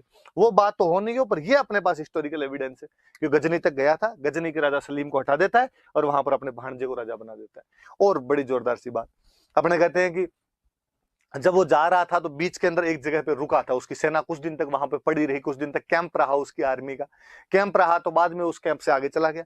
पर अब चूंकि राजा को रावल बोलते थे, जब कैंप वहां पे पड़ा रहा तो अब सेना को कोई खाना पीना भी चाहिए, सेना को और चीजों की भी आवश्यकता होती है। तो आसपास में कोई दुकानें उकानें खुल गई, धीरे धीरे लोग वहां पे बसने लगे, तो वो गांव बन गया। पंजाबी भाषा में पाकिस्तान, अफगानिस्तान की तरफ गया तो पाकिस्तान से होके गए, पाकिस्तान में पंजाब वाले इलाके से होके गए। पंजाबी भाषा में गांव को बोलते हैं पिंड। तो किसी ने कहा ये पिंड किसका, तो कहा ये पिंड वो जहां पे रावल रुका था, तो रावल दा पिंड, रावल दा पिंड, रावल दा पिंड करते करते रावलपिंडी हो गया। आज भी पाकिस्तान के अंदर एक शहर है रावलपिंडी, उस रावलपिंडी शहर का नाम अपने बप्पा रावल के नाम पर है। और आपको रावलपिंडी यूं याद नहीं है तो शोएब अख्तर याद, रावलपिंडी एक्सप्रेस ही कहा जाता था। तो अब याद रखना, इस बार शोएब अख्तर जब भी दिखे आपको टीवी पे, आप मन के अंदर सोचना इसका जो गांव है, इस गांव का नाम अपने बप्पा रावल के नाम पे पड़ा था, रावल दा पिंडा, इसलिए उसका नाम क्या पड़ गया था, धीरे धीरे रावलपिंडी पड़ गया था। हराते हुए कहां तक चला गया था, तो गजनी तक चला गया था। अब अपने इतिहासकार वे मराठी इतिहासकार अपने एक सीवी वैद्य, चिंतामणि विनायक वैद्य नाम करके एक इतिहासकार हुए, और वो चिंतामणि विनायक वैद्य जो है वो कहते हैं, वो उन्होंने कहा कि फ्रांस में एक सेनापति हुआ था चार्ल्स मार्टेल। जिस प्रकार फ्रेंच कमांडर चार्ल्स मार्टेल ने यूरोप में सबसे पहले मुस्लिम सेनाओं को हराना शुरू किया था, कि उस समय मुस्लिम आर्मी दोनों तरफ, उधर इधर एशिया में भी लगातार बढ़ती जा रही थी, यूरोप में बढ़ती जा रही थी। तो एक तो समय था, पीक था, उमैयद खिलाफत जब हुआ करती थी, स्पेन तक का इलाका इन लोगों ने जीत लिया था। पर पहली डिफीट यदि किसी ने दी थी इनको, तो चार्ल्स मार्टेल ने दी थी। कि जिस प्रकार यूरोप में चार्ल्स मार्टेल ने इनको हराया था, उसी प्रकार भारत में यदि किसी ने हराना शुरू किया तो बप्पा रावल ने हराना शुरू किया था। इसलिए बप्पा रावल की तुलना यदि किसी बंदे से की जाती है तो चार्ल्स मार्टेल से की जाती है। ये तुलनाएं कौन करता है, तो सीवी वैद्य नाम करके इतिहासकार में, चिंतामणि विनायक वैद्य नाम करके इतिहासकार है, उन्होंने ऐसी अपनी तुलनाएं की। और वो कहते हैं कि साहब बप्पा रावल का जो शौर्य था, उसका जो पराक्रम था, उसकी जो वैलर था, उसके आगे जो अरब आक्रमण था, उसका जो जवार भाटा, समुद्र में से जवार भाटा आता है, पानी को ऊपर नीचे कर देता है, जिस जनजीवन को अपने असामान्य कर दिया था अरबों ने, उसको चूर चूर करने वाला कोई आदमी था, उस ज्वार भाटे को दबाने वाला कोई बंदा था, तो वो बंदा कौन था, बप्पा रावल। तो इतना बड़ा योद्धा अपने हुआ है, तो अपने याद रखने वाली सी बात है। तो याद तो दो अभियान एक तरीके से जब हम विक्ट्री कैंपेन कर रहे हैं, एक तो चित्तौड़ जीतना मान मौर्य को हराकर, और एक आपकी गजनी जीतना सलीम को हटाकर अपने भांजे को राजा बना के ना रावलपिंडी का नामकरण करना। और सीवी वैद्य द्वारा उसकी तुलना किसके साथ में, चार्ल्स मार्टेल। चार्ल्स मार्टेल कौन है, एक फ्रेंच कमांडर है, जिसने जिस प्रकार बप्पा रावल ने अपने यहाँ पर हराया था, उसी प्रकार मुस्लिम आर्मी को यूरोप में कोई हराता तो कौन हराता है, चार्ल्स मार्टेल हराता है। चलो इसके बाद आगे बढ़ते हैं अपने आगे अपने जाएं तो फिर लिखा, ये दोनों बातें मैंने बताई दी आपको। मैंने राजधानी की भी बात बता दी और मैंने मुद्रा प्रणाली की भी बात बता दी। मैंने बता दिया राजधानी उसने अपनी नागदाई रखी थी, मुद्रा प्रणाली मैंने बता ही दिया कि इसने सोने का सिक्का चलाया था, और सोने का सिक्का कितने ग्रेन का था, 115 ग्रेन का सोने का सिक्का था। ये थोड़ा सा याद रख लेना, ये बात कोई बताने वाली है नहीं। नागदा के निर्माण कार्य मैंने बता दिया। फिर आगे आगे बढ़ते हैं, इससे आगे बढ़ते हैं तो आगे लिखा हुआ है टाइटल्स, उपाधियां। जब भी कोई बड़ा राजा होगा तो अपने आप में उपाधियां ग्रहण करेगा। 3 उपाधियां मिलती है अपने को बड़ी बड़ी सी इसकी। एक उपाधि इसकी मिलती है हिंदू सूर्य,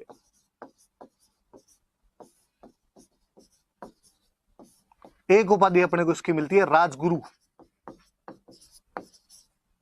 एक उपाधि अपने को इसकी मिलती है चकवे। फिर आया कि इनका मतलब क्या है, हिंदू सूर्य का, राजगुरु का, चकवे का मतलब है। हिंदू सूर्य तो सामान्य सी बात कि मुस्लिम आक्रमण हो रहे थे और यदि वो सफल हो जाते तो तुम्हारे अंधकार ही अंधकार हो जाता। वो तो मैं हूं जिसने हिंदुओं को बचाया है, उस अंधकार से बचाया। मैं हिंदुओं का सूरज हूं। जिस प्रकार सूरज अंधकार को समाप्त कर देता है, वैसे मैंने जो मुस्लिम आक्रमण हुए थे उनको समाप्त कर दिया, हिंदुओं की रक्षा की। तो हिंदुओं की रक्षा करने की वजह से उपाधि क्या होगी, हिंदू सूर्य। और आगे आप देखो कि मेवाड़ में जितने राजा हुए उनको हिंदू सूर्य कहा गया। और थोड़ा सा हमने राजस्थान टच देता हुआ अपना शब्द बनाया, हमने कहा हिंदुआ सूरज। तो हिंदुआ सूरज की उपाधि किसकी थी, तो मेवाड़ के राजाओं की थी। मेवाड़ के राजाओं में सबसे पहले किसने धारण की थी, तो बापा रावल। अब उसने जब वो हरा गया तो उसने कहा मैं राजगुरु, मैं सब राजाओं का गुरु, किसी को कोचिंग चाहिए कैसे हराने हो तो मेरे पास आके कोचिंग कर लेना। चकवे, ये वास्तव में अपने हिंदी का एक शब्द होता है, इसका मतलब होता है चक्रवर्ती। चक्रवर्ती का मतलब क्या, चक्रवर्ती का मतलब इसने चारों दिशाएं जीत ली। तो चारों दिशाओं में जाके जीत के आ जाता था उसको अपने बोलते थे चक्रवर्ती। सारी डायमेंशन जो जीत ली, अपने आसपास में सबको हरा दिया, उनको चक्रवर्ती कहते हैं। चक्रवर्ती सम्राट है भाई ये तो। और चक्रवर्ती सम्राट होते पहले जब अश्वमेध यज्ञ करवाया करते थे, वो चक्रवर्ती का आपने जब अपना वर्जन बनाया था, हमने उसका वर्जन बना दिया अपना चकवे। तो 3 उपाधि याद रख लेना। अब वो चारों तरफ जीत रहा है, चित्तौड़ अपने पास वाला जीत रहा है, ठेठ गजनी तक जाके जीत कर। मैंने कहा किंवदंतियां तो कहती है कि उसने ईरान, इस्पाहान और खुरासान तक का इलाका जीत लिया था। इससे बड़ा तो चारों तरफ का क्या ही जीतेगा। तो उसकी उपाधि क्या हो गई, चकवे उपाधि हो गई थी, राजगुरु हो गई थी, हिंदू सूर्य हो गई थी। तो बापा रावल के बारे में इतनी सारी बातें हमने पढ़ी। अब इससे आगे पढ़ते हैं अपने। 3 उपाधियां याद रख लेना, नाम याद रखना उनके।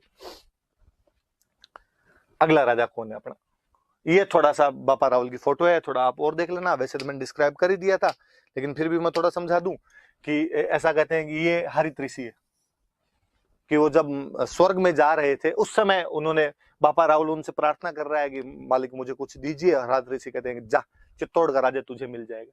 ये देखो गायें चर रही, तो हम जो कहते हैं कि हरित ऋषि की गायें चराया करता था। मैंने बताया कि पहले वो एक देवी की तपस्या करते हैं, ये वो राठासन देवी है जिनकी तपस्या करता है। मैंने कहा कि उन्होंने कहा कि महादेव जी की पूजा करो, तो ये इधर शिवलिंग बनाओ और महादेव जी की पूजा करते हैं। तो ये सारी बातें इस बहाने आपके याद रह जाए। चूंकि ये राजा है, वहां का राजा बन गया, इसलिए देखो पीछे एक छत्र लिए वो बंदा खड़ा है अपने आप में। तो ये थ्योरी पूरी याद रखना आप कि हरित ऋषि के आशीर्वाद से और एकलिंग जी के वरदान से, एकलिंग जी के आशीर्वाद से बप्पा रावल ने चित्तौड़ जीत लिया था। तो बप्पा रावल थोड़ा याद रह जाए। गाय दिख रही है आपको तो गाय चराने वाली बात याद रह जाए। आरपीसी अपने कुछ ही पूछ ली थी, कभी उठा के पूछ ले कि भाई गाय चराने वाली बात जो है वो कौन से राजा के बारे में कही जाती है, तो बप्पा रावल के बारे में कही जाती। ऐसी कहानियां किंवदंतियां बन जाती। बाकी राजा था ये नागदा का, और नागदा से जाके चित्तौड़ पे भी मान मोरी को हरा के वहां पे कब्जा कर लेता है 734 में। चलिए इसके बाद आगे बढ़ते हैं। अगला जो कोई बड़ा राजा अपने को मिलता है वो राजा मिलता है अपने को अल्लट। अल्लट कौन था, इसके बारे में अपने पास में क्या जानकारी है क्या नहीं है हम देखते हैं। देखो इसकी जानकारी और बताता हूँ। दो अभिलेख याद रखने, 2 चीजें याद रखनी, अपने आप चीजें याद हो जाएगी आपको। सुनना देखो आप बात। एक लिखा हुआ है आठपुर अभिलेख, एक है सारणेश्वर प्रशस्ति। तो अभिलेख का मतलब तो मैंने बता दिया कि किसी दीवार पर कुछ भी लिखवाया करते, लिखवाने का मतलब अभिलेख है, इंस्क्रिप्शन कहा करते थे। ऐसा अभिलेख, ऐसा इंस्क्रिप्शन जिसमें राजाओं की तारीफ की हुई है, राजाओं को प्रेज किया गया, उसके अंदर राजाओं की प्रशंसा की गई हो खूब सारी, उनको बोलते थे प्रशस्ति। इंग्लिश मीडियम में, इंग्लिश के अंदर आप इसको प्रशस्ति भी लिख सकते हो, या उसके लिए एक शब्द होता है वो होता है यूलोजी। तो आप इसके लिए यूलोजी वर्ड भी यूज में ले सकते हो। दोनों शब्द सही होते हैं जो आपको मानने हो। 2 है, इनसे अपने के, अब इनमें जो बात लिखी हुई उससे इसका सब कुछ अपने को पता चल जाएगा, जो इसकी जानकारी। मैं जैसे थोड़ा सा बताऊं तो पहले मैं ये लूं, जैसे 8 ये सारणेश्वर प्रशस्ति, ये पहले के तो ये ले लेते हैं। ये 953 ईस्वी की है और ये जो है ये 977 एडी का। अपने बात कर लेते हैं। सारणेश्वर, जिनके भी पीछे स्वर लगे याद रखना, वो तमाम शिव जी के मंदिर है। इसका मतलब ये कोई शिव जी का मंदिर है, उसके अंदर एक अभिलेख मिला है जिसके अंदर ये प्रशस्ति मिली है, सारणेश्वर प्रशस्ति। तो ये शिव जी के मंदिर से मिली। उदयपुर के पास में एक शिव जी का मंदिर है, सारणेश्वर महादेव का मंदिर, और वहां से प्रशस्ति मिली। लेकिन जब वो प्रशस्ति पढ़ी किसी ने, तब कहा कि यार ये यहाँ की नहीं है, इस मंदिर की नहीं, इसमें बात तो कोई दूसरी। तो कहा ये तो किसी वराह मंदिर की प्रशस्ति, कोई वराह मंदिर बना था और उसकी प्रशस्ति है। और हो सकता है फिर मंदिर आक्रमण वगैरह हुए, मंदिर टूट गया और उसके अंदर ये भाटा रह गया, और जब दूसरा मंदिर बनाया तो ये भाटा लाके सीधा सीधा यहाँ पर लगा दिया, और इस चक्कर में ये प्रशस्ति बची रहेगी। तो सारणेश्वर मंदिर वाली जो प्रशस्ति है वास्तव में कहां पर लगी हुई थी, तो वराह मंदिर के अंदर लगी हुई थी।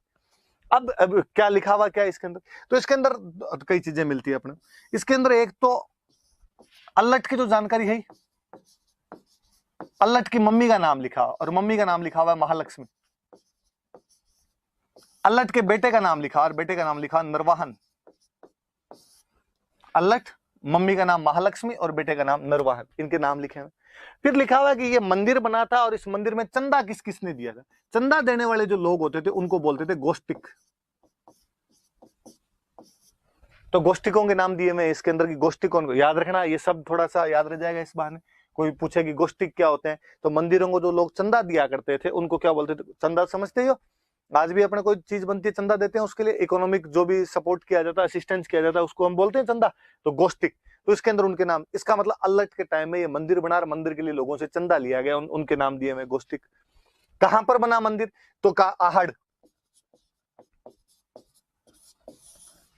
आहड़ के अंदर बना। आहड़ में वराह मंदिर था और वहां पर ये लगी हुई थी। तो एक बात निकल के सामने आई कि आहड़ में वराह मंदिर का निर्माण किसने करवाया, तो कि आहड़ में वराह मंदिर का नाम अल्लट, निर्माण किसने करवाया, अल्लट। वराह कौन से भगवान, तो भगवान विष्णु। भगवान विष्णु के जो 10 अवतार है उनके अंदर एक अवतार जो है वो वराह का अवतार। एंशिएंट हिस्ट्री पढ़ेंगे तब हम और पढ़ेंगे इसके बाद।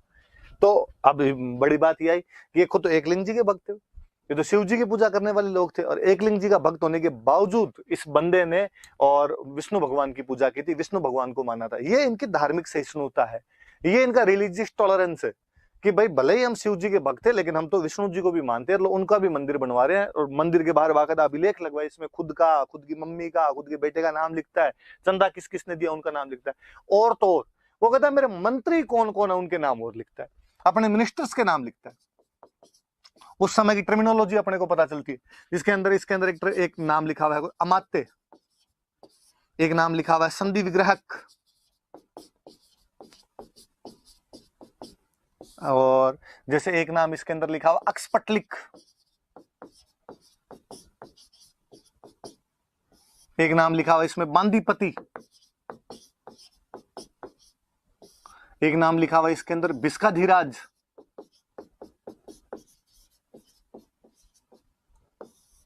मंत्रियों की ये पोस्ट है, पोस्ट और नाम दोनों। जैसे अमात्य, तो जो प्रधानमंत्री टाइप का प्रमुख मंत्री जो हुआ करता था उसको उस टाइम अमात्य बोलते थे। संधि विग्रह, संधि करने वाला, मतलब युद्ध और शांति, युद्ध के अंदर शांति कैसे स्थापित की जाए, ये जो है उसको संधि विग्रह। अक्सपटलिक, खर्चा कितना हुआ, इनकम कितनी हुई, इनकी जो जानकारी रखता था उसको अक्सपटलिक। बांदीपति, भाट जो लिखने का, प्रशस्तियां लिखने का काम करते थे उनका। बिस्काधीराज, भेषज, भेषज का मतलब होता है दवाई, दवाइयों का अधिराज, मतलब डॉक्टर साहब। मेरे मुख्य वेद जी कौन है उनका, और नाम और बताया बाकायदा कि मेरा जो अमात्य उसका नाम मम्मट है, मेरा जो संधि विग्रह है उसका नाम दुर्लभ राज है, मेरा जो अक्सपटलिक है उसका नाम मयूर है, मेरा जो बांदीपति है उसका नाम नाग है, उस मेरा जो बिस्काधीराज है उसका नाम रुद्रादित्य है। मतलब मंत्रियों के नाम तक और बताए। तो हमने कहना शुरू किया कि मेवाड़ में सबसे पहले कर्मचारी या प्रशासनिक अधिकारी किसी ने रखने शुरू किए तो अल्लट ने रखने शुरू किए थे। अब इसकी टर्मिनोलॉजी अपने क्या आती है, अब अपने आजकल क्या बोलते हैं, जो अधिकारी होते हैं उनको आजकल अपने बोलते हैं नौकरशाह। आप सारे जितने भी आरएस की तैयारी कर रहे हो तो आप किसकी तैयारी कर रहे हो, नौकरशाही की। ब्यूरोक्रेट, ब्यूरोक्रेट बनोगे आप सारे, ब्यूरोक्रेसी की बात की जाती है। तो अब कोई पूछ ले कि मेवाड़ में सबसे पहले प्रशासनिक अधिकारी किसने बनाने शुरू किए, तो हम कहेंगे कि अल्लट ने। मेवाड़ में नौकरशाही की स्थापना किसने की, तो अल्लट ने। नौकरशाही का जो एग्जैक्टली शब्द होता है वो उसको बोलते हैं ब्यूरोक्रेसी। वैसे लैटिन भाषा का शब्द है ब्यूरो, ब्यूरो का मतलब होता है मेज, क्रेसी का मतलब होता है शासन। क्रेसी तो आप पढ़ते हैं अपने, डेमोक्रेसी, ऑटोक्रेसी किसी के अंदर पढ़ लो। तो मेज का शासन, कि मेज के टेबल कुर्सी पे बैठ के जो आप शासन करते हो वो अपने आप में ब्यूरोक्रेसी। आप भी जब आरएस लग जाओगे तो आप टेबल कुर्सी लेके ऑफिस के अंदर बैठे रहोगे, वहां से शासन चलाया जाएगा पूरा का पूरा। तो वो वहां से ब्यूरोक्रेट जो होते हैं, ब्यूरोक्रेसी उसको करने लग गए थे। तो नौकरशाही की स्थापना। अब आहड़ के अंदर वराह मंदिर बन रहा है। आहड़ में उस समय राजा अल्लट है, आहड़ में अपने मंत्रियों के नाम लिखता है। इसका कहा आहड़ में वो रहता है, वहां पर उसके मंत्री रहते हैं। तो कहा राजधानी तो नागदा है, फिर आहड़ के अंदर क्यों रहता है? कहा इसका मतलब नागदा भले ही प्रमुख राजधानी थी, लेकिन उसने एक सब सेंटर कहीं पर स्थापित किया होगा। तो सब सेंटर कौन सा रहा होगा? तो सब सेंटर आहड़ रहा होगा। उदयपुर में एक जगह और पड़ती है। अब क्वेश्चन आया कि आहड़ को दूसरी राजधानी किसने बनाया? अल्लट ने। आहड़ में वराह मंदिर का निर्माण किसने करवाया? तो अल्लट ने। आहड़ में नौकरशाही की स्थापना किसने की? तो अल्लट ने। ये सारी जानकारियां कौन देता है? तो सारणेश्वर प्रशस्ति। बात आ गई समझ में?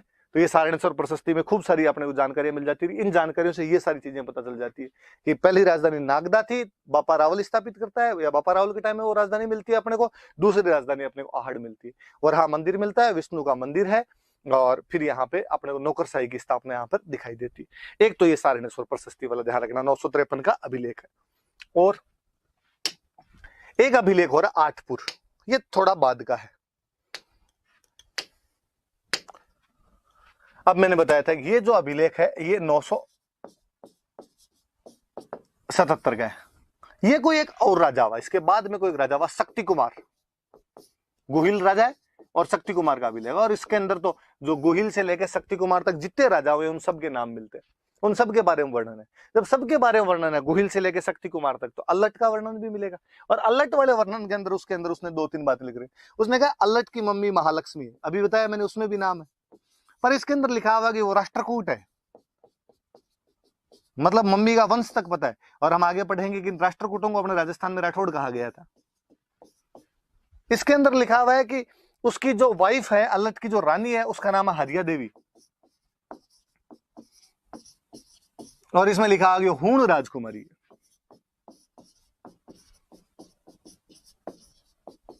और इस हूण राजकुमारी हरिया देवी ने गांव बसाया था, और उसका नाम है हर्षपुर। ये इस आठपुर वाले अभिलेख के अंदर बात है कि मम्मी का नाम महालक्ष्मी है। ये तो सारणेश्वर प्रशस्ति में भी नाम, तो लेकिन उसका वंश राष्ट्रकूट है, इसके अंदर मिलता है। राष्ट्रकूटों को अब हम राठौड़ कहते हैं, हम आगे पढ़ेंगे इनके बारे में। और एक हूण राजकुमारी हरिया देवी से उसने शादी की। ये बड़ी जोरदार सी बात है, क्योंकि अपनी हिस्ट्री ये कहती है कि हूण हमारे इंडियन नहीं थे। हूण मध्य एशिया से आई हुई एक जनजाति थी, और यहाँ पर आगे लड़े झगड़े कालांतर में बस बुस आ गए। क्षत्रियों ने उन्हें अपने आप के अंदर शामिल कर लिया था। और ये अपने भारतीय संस्कृति का एक बड़ा गुण है, एडेप्टेशन का एक गुण है, आत्मसातीकरण का एक गुण मिलता है अपने आप में, कि भारतीय लोग थे वो बाहर वालों से भी भेदभाव नहीं करते थे। यदि वो यहाँ की परंपराएं, यहाँ की कल्चर अपना लिया करते थे, तो उनको अपने अंदर समाहित कर लिया करते थे। आप नोटिस कीजिए कि बाहर से जो भी आया होगा वो अपने यहाँ पर आके मिल मिला गया, और अलग से उनकी आइडेंटिटी शो नहीं होती। शक, कुषाण, हूण, सब बाहर से आई हुई जातियां, हमें आज अलग से आप नहीं कह सकते कि वैसा ये कुषाण और ये हूण है। तो और आप आत्मसात कितना, एडेप्टेशन कितना, कि एक बाहर से आई हुई जाति की राजकुमारी से यहाँ का राजा शादी कर लेता है। तो अल्लट हूण राजकुमारी से शादी कर लेता है। कुल मिला के अपने राजस्थान की प्रथम विदेशी बहू को लेके आया था, तो अल्लट लेके आया होगा, और उनका नाम क्या था? हरिया देवी नाम था। और हरिया देवी ने कौन सा गांव बसाया था? तो हर्षपुर नाम का गांव बसाया था। तो अल्लट के बारे में 4-5 बातें हुई कि अल्लट ने दूसरी राजधानी कहां बनाई? आहड़। मंदिर किसका बनवाया? वराह का मंदिर। वराह कौन होते हैं? तो विष्णु भगवान। वहां से क्या शुरू किया? नौकरशाही। नौकरशाही मतलब प्रशासनिक अधिकारी। प्रशासनिक अधिकारी मतलब आपके ब्यूरोक्रेट जो होते हैं, उनके मैंने नाम बताए बाकायदा इस सारणेश्वर वाली प्रशस्ति के अंदर लिखे हुए। और इससे पता चलता है कि जब वहां मंत्री रहते हैं, वहां पर इतना बड़ा मंदिर है, मंदिर में उसकी मम्मी का नाम लिखा हो, उसके बेटे का नाम लिखा हो, चंदा देने वालों के नाम लिखे हुए, इसका मतलब वो उसका एक बड़ा सेंटर है। वैसे जैसे कि हाईकोर्ट जोधपुर में और उसकी एक ब्रांच जयपुर के अंदर, तो राजधानी नागदा थी पर उसकी एक ब्रांच वहां पर कहां खोल दी? आहड़ के। इससे देखो ये भी पता चलता है, इसका मतलब है कि मान लो पहले राज्य रहा होगा छोटा और राजधानी बीच में होती है, राजधानी नागदा थी, अब राज्य बढ़ के हो गया बड़ा। राज्य बड़ा हो गया, यहाँ से यहाँ पे कंट्रोल नहीं हो सकता, तो कहाँ बीच में एक यहाँ और बिठा, तो किसी एक भाई को यहाँ बिठा दिया कि तू यार उधर वाला ध्यान रख ले। और आठपुर वाले अभिलेख के अंदर ये जानकारी है कि उसकी मम्मी महालक्ष्मी राष्ट्रकूट वंश की है, उसकी रानी जो हरिया देवी है वो हूण राजकुमारी। तो याद रखना कि हूण राजकुमारी से शादी किसने की? तो हूण राजकुमारी से शादी अल्लट ने की। फिर उसने गांव कौन सा बसाया? हर्षपुर नाम का गांव बसाया। चलिए आगे बढ़ते हैं अपने,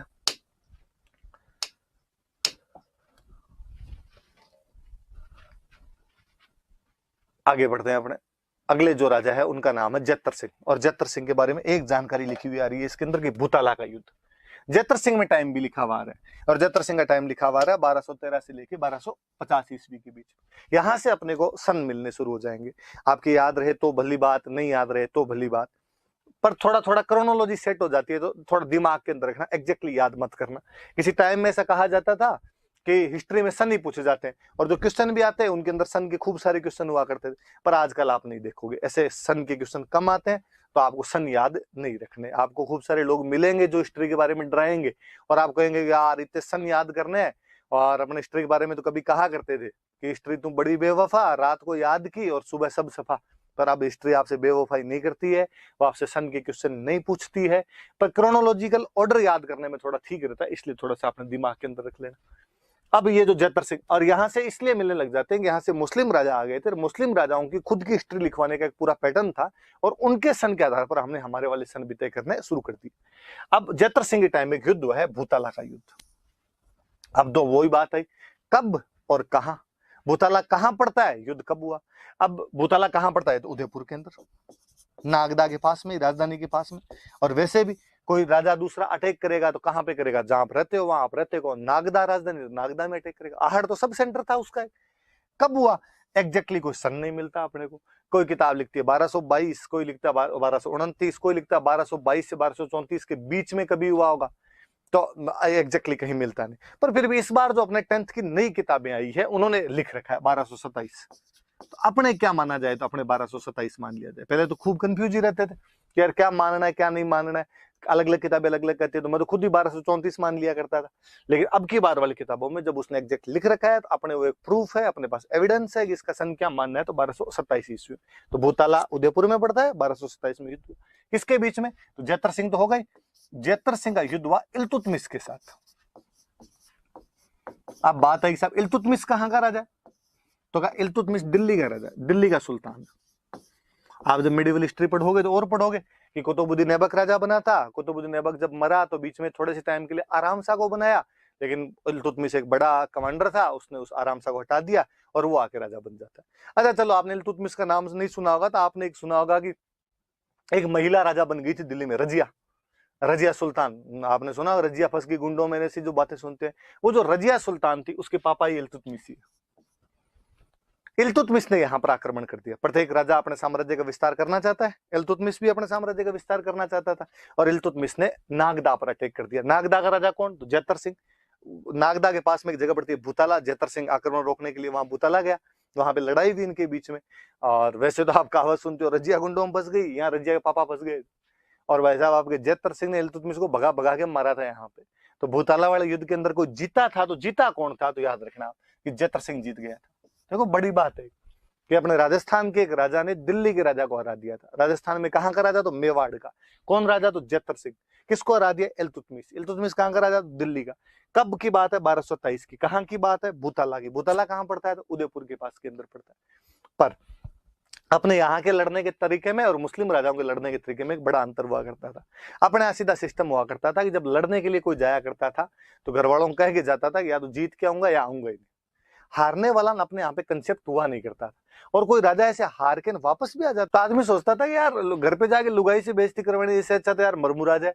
इसलिए अपने यहाँ पे राजा या तो जीत के आया करता था या मरता ही था बेचारा, वहां पे हार के वापस नहीं आता था।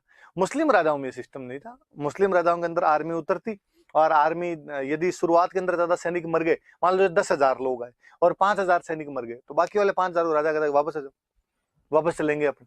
तो वापस क्यों चलेंगे, अगली बार आएंगे वापस, अगली बार 15 लाएंगे, घर में घुस के मारेंगे इसको, और वापस भाग जाया करती थी सेना। अपने यहाँ पे कोई भाग के वापस भी आ जाता तो पास पड़ोसी नहीं जीने देते, आता जाता है कोई पूछ लेता और भाई साहब क्या हुआ, और आप तो नोटिस ही कर लेना। अपने यहाँ पे आप किसी एग्जाम के अंदर फेल हो जाओ तो आपको खुद को फील हो नहीं हो, आपके घर वाले फील करवाए नहीं करवाए, आपके आस पड़ोसी आपको फील ज्यादा करवाते हैं, वो आपसे रिजल्ट ज्यादा पूछते हैं। तो ये अपनी टेंडेंसी पुरानी है। तो यहाँ पर कहते हैं इल्तुतमिश हार गया था, तो इल्तुतमिश की सेना वापस भाग रही थी। अब भागती हुई सेना राजधानी पड़ती नागदा, नागदा के पास में भूताला नाम की जगह पर ये लड़ाई हो रही थी।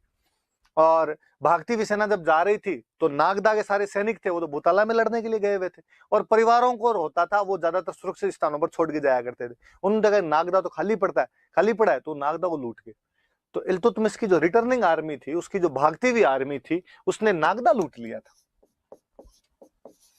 इधर जैतर सिंह ने रिनोन देखा कि सेना जब भाग रही है तो अपने वो सिस्टम और होते थे कि यार भागते हुए शत्रु का पीछा नहीं करना, मारना तो यार यूं पीठ पे तो वार नहीं करना, कम से कम सीधा छाती पे वार किया जाए, सीने पे वार किया जाए सामने, तो पीछा करते नहीं थे। उल्टा जब उन्होंने देखा कि सेना भाग रही थी, उन्होंने जश्न मनाया, तमंचे भी डिस्को करने शुरू किए। थोड़ी देर में जो वापस आए तब आगे देखा कि यार नागदा तो लूटा पड़ा है अपना, अपने तो बिल्डिंग तोड़ गए। तो इनके समझ में आई एक बात कि यार समतल के अंदर यदि कोई राजधानी होगी, प्लेन एरिया के अंदर कैपिटल होगी, आता जाता कोई लूट जाएगा, आनिया बानिया बर्बाद करके चला जाएगा। तो राजधानी पहाड़ पे बनाई जानी चाहिए। तो पहाड़ पे क्या, तो पहाड़ पे अपने चित्तौड़ वाला किला है। तो कहते चित्तौड़ वाले किले में उस समय परमार रहा करते थे। जैतर सिंह जाता है, परमारों को वहां से भगाता है और चित्तौड़ को अपनी राजधानी बना लेता है। तो चित्तौड़ पर कब्जा भले ही पहले अपने बापा रावल ने कर लिया था, लेकिन चित्तौड़ को एज ए कैपिटल किसी ने स्थापित किया था, तो जैतर सिंह ने किया था। तो पहले इनकी राजधानी नागदा हुआ करती थी, आहड़ सब सेंटर अलट ने बनाया था, और बाद में जो जैतर सिंह था, जैतर सिंह ने इसको चित्तौड़ को अपनी राजधानी बना लिया था। और कौन सा युद्ध उसने जीता था, तो भूताला का युद्ध। किसको हराया था, तो इल्तुतमिश को हराया था। इस युद्ध की जानकारियां जो है वो हमें एक बुक के अंदर मिलती है। ये याद रखना सबसे काम की बात, ये युद्ध पूछे नहीं पूछे, सन पूछे नहीं पूछे, ये पूछेंगे। एक राइटर हुए जय सिंह सूरी, और याद रखना है जहां पर भी ये सूरी देखो, इसका मतलब राइटर जैन है। जैन जो राइटर थे उनके सबके नाम सूरी मिलेंगे। हालांकि फिर आप में से कोई कहेगा फिर सर शेरशाह सूरी, बस भाई रे वो एक अलग है। और वास्तव में जो शेरशाह सूरी है ही नहीं, हमारे हिस्टोरियन ने लिखना शुरू कर दिया, वो सूर था। शेरशाह सूर था, फिर धीरे धीरे नाम सूरी पड़ गया, वैसे हमने बोलना शुरू कर दिया, लिखना शुरू कर दिया। बाकी ये सूरी टाइटल आपको ज्यादातर जैनों के मिलेंगे। और इनकी एक किताब है हमीर मद मर्दन, याद रखना किताब का नाम। ये पूछी हुई बुक है, वापस पूछ लेंगे कोई कि हमीर मद मर्दन नामक पुस्तक किसने लिखी थी, तो जय सिंह सूरी ने लिखी थी। और इस किताब के अंदर उन्होंने बताया कि भाई भूताला में युद्ध हुआ था और भूताला युद्ध के अंदर कौन जीत गया था। और बात बताऊं, इसमें हमीर इल्तुतमिश के लिए यूज में लिया है। ये वास्तव में शब्द है अमीर। मुस्लिम जो हुआ करते थे उनको अमीर बोला करते थे, उनके अंदर टाइटल हुआ करता था। और अमीर अपने राजस्थानी के अंदर लिखा जाता जाता हमीर हो गया। तो वास्तव में ये लिखता है कि अमीर के मद मतलब घमंड, मर्दन को मतलब तोड़ दिया था। या आप कह दोगे हमीर यहाँ पे इल्तुतमिश है, तो इल्तुतमिश के घमंड को तोड़ दिया किसने, तो जैतर सिंह ने। कौन से युद्ध के अंदर, तो भूताला के युद्ध के अंदर। पर जय सिंह सूरी अलग आदमी। जय सिंह सूरी वास्तव में गुजराती था। बढ़ोंच नाम की जो जगह पड़ती है वहां पे मुनि सुवर्त मंदिर था, और मुनि सुवर्त का ये पुजारी था। आपने कभी एक आपने नाम सुना होगा वस्तुपाल तेजपाल, कभी नाम सुने होंगे। अपने देलवाड़ा के अंदर उनके मंदिर बनवाए हुए हैं वहां पे। अपने जो लूण वसई का मंदिर है देलवाड़ा वाले ने, वो उनके बनवाए हुए हैं। तो वास्तव में एक रियासत हुआ करती थी गुजरात में, धोलका। और उस धोलका रियासत का एक राजा था वीर धवल, वीर धवल बघेल। ये बघेल सोलंकी होते हैं। आजकल गुजरात में बाघेला बोलने लगे, किसी ने नाम सुना हो कभी। तो गुजरात के अंदर एक सीएम हुए थे शंकर सिंह बाघेला, नरेंद्र मोदी से पहले बीजेपी के सीएम हुआ करते थे वहां पे। तो ये बघेल बाघेला वो ये सोलंकी वहां के डायनेस्टी थी। और धोलका नाम की जगह, वहां के एक राजा थे वीर धवल। और इस वीर धवल के वो दो मंत्री थे, वस्तुपाल और तेजपाल, दोनों भाई थे। और ये जो जय सिंह सूरी है, ये वस्तुपाल तेजपाल का चेला है। वस्तुपाल तेजपाल ने इसको चंदा वंदा दिया था, इसको कहा एक किताब लिख, और उस किताब में हमारे वाले राजा की तारीफ कर। तो वास्तव में इस युद्ध के अंदर लिखा, इस बुक में तो ऐसे लिखा हुआ है कि जैतर सिंह और इल्तुतमिश के बीच में युद्ध चल रहा था, इल्तुतमिश युद्ध में जीत रहा था। इतने में किसी ने जाके वहां पे कहा कि वीर धवल आ रहा है। और जैसे वीर धवल का नाम सुना और इल्तुतमिश अमीर की सेना भागी, अमीर का घमंड टूट गया था। कुल मिला के वो जो अपने वाला राजा है उसको सर्वश्रेष्ठ स्थापित करवाना चाहता है। पर इसके माध्यम से अपने को पता तो चला कि एक कोई युद्ध हुआ था, उस युद्ध के अंदर ऐसे हार गए थे। पर अपने को फिर एक अभिलेख मिलता है, आगे हम पढ़ेंगे, चीरवा का एक अभिलेख मिलता है। उन अभिलेखों में साफ साफ लिखा कि जैतर सिंह खुद जीता था और वीर धवल तो आया ही नहीं था। पर फिर भी किताब के अंदर जानकारी ऐसी, तो आप थोड़ी सी याद रख लेना कि कौन सी बुक है। तो वो जय सिंह सूरी की बुक है, हमीर मद मर्दन नाम है। हमीर किसको कहा गया, तो इल्तुतमिश को कहा गया।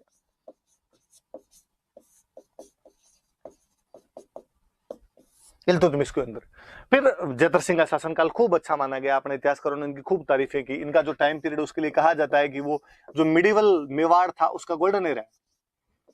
कोई पूछे कि किसके शासनकाल को मध्यकालीन मेवाड़ का स्वर्णकाल माना जाता है, तो वो जैतर सिंह का शासनकाल माना जाता है। अपने जो गौरीशंकर हीराचंद ओझा जो हिस्टोरियन हुए, उन्होंने खूब सारी तारीफें की। और उन्होंने कहा है कि उस समय दिल्ली के जो सुल्तान थे, गुलाम वंश के सुल्तान थे, उनके समकालीन कोई राजा था तो जैतर सिंह था। वो बड़ा बलवान आदमी था और उसके विरोधियों तक ने उसकी तारीफें की, उसकी बहुत प्रशंसाएं की गई। तो ये अपने जैतर सिंह वाली बात याद रख लेना कि जैतर सिंह भूताला के युद्ध में जीतता है, 1227 में युद्ध हुआ था, इल्तुतमिश को रहता है। किताब का नाम याद रखना कि जय सिंह सूरी किताब है, अमीर मद मर्दन। तो ये आज की क्लास अपनी, आज में हमने ये बातें पढ़ी थी। एक थोड़ा सा पीछे मैं बताना भूल गया, वापस बता दूं आपको एक बात और थोड़ी सी। कि ये देखो, हम एक राजा के बारे में पढ़ रहे थे, अल्लट। अल्लट का मैं एक नाम बताना भूल गया आपको। अपने जो मेवाड़ की ख्यातें हैं उसके अंदर अल्लट का एक नाम और मिलता है। अल्लट का नाम है अल्लू रावल। अब ये नाम कोई पूछ ले, वैसे नहीं कोई क्वेश्चन आना चाहिए, पर फिर भी आपको बुक वुक में देखकर फिर आपको लगेगा ले यार, ये तो अपने को आज की क्लास में बताया नहीं। ये राजस्थान है जी। अपने हर किसी का नाम बिगाड़ के बोलने की आदत होती है। अल्लट बाबड़ा टाबर रहा होगा तो नाम अल्लू रहा होगा, बड़ा हो गया राजा बना तो किसने पूछा रावल कौन बन गया, राजा को रावल बोलते थे। रावल जी कौन बने, रावल जी कौन बने, तो अल्लू बन गया, इसलिए नाम अल्लू रावल मिल जाता। तो आज हमने बेसिकली क्या क्या चीजें पढ़ी। तो हमने सबसे पहले देखा कि मेवाड़ कहाँ कहाँ था, मेवाड़ के पुराने नाम क्या थे, मेवाड़ में वंश कौन सा था, उस वंश की जानकारियां कहाँ से मिलती है। फिर हमने 3 राजा पढ़े बड़े। एक तो बापा रावल पढ़ा है, बापा रावल के हमने नाम पढ़ा, उसकी उपाधियां पढ़ी, उसकी राजधानी पढ़ी, उसके सिक्के पढ़े, उसके विक्ट्री कैंपेन पढ़े। फिर अल्लट के बारे में 2 अभिलेख देखे हमने। एक सारनेश्वर प्रशस्ति जो बताती है कि आहड़ उसकी दूसरी राजधानी थी, आहड़ में उसने वराह का मंदिर बनवाया था और आहड़ में उसके मंत्री रहते थे। इसका मतलब उसने प्रशासनिक व्यवस्था नौकरशाही की स्थापना कर दी थी। और एक उसने आठपुर वाले से याद रखने वाली बात हुआ कि उसने एक हूण राजकुमारी शादी की थी जिसका नाम हरिया देवी था। उसने हर्षपुर नाम का गांव बसाया था। और जैतर सिंह में याद रखने वाली एक बात, भूतला का युद्ध और उसकी वो तारीफें थोड़ी याद कर लेना कि मध्यकालीन मेवाड़ का स्वर्णकाल कहा जाता है। जय सिंह सूरी की किताब याद करना, हमीर मदमर्दन। ये भी याद रखना कि यहाँ पे हमीर का मतलब इल्तुतमिश है, कि हमीर मतलब इल्तुतमिश, मद मतलब घमंड, मर्दन मतलब तोड़ दिया। इल्तुतमिश की घमंड को तोड़ दिया। और किसने तोड़ दिया? बुक क्या कहती है? तो बुक कहती है कि गुजरात में धोलका नाम की जगह, वहां का राजा था वीर धवल बघेल, उसने आके तोड़ दिया था। वो बात मैंने आपको बताई थी और चीजें आपके नोट्स के अंदर लिखी हुई होगी। धन्यवाद।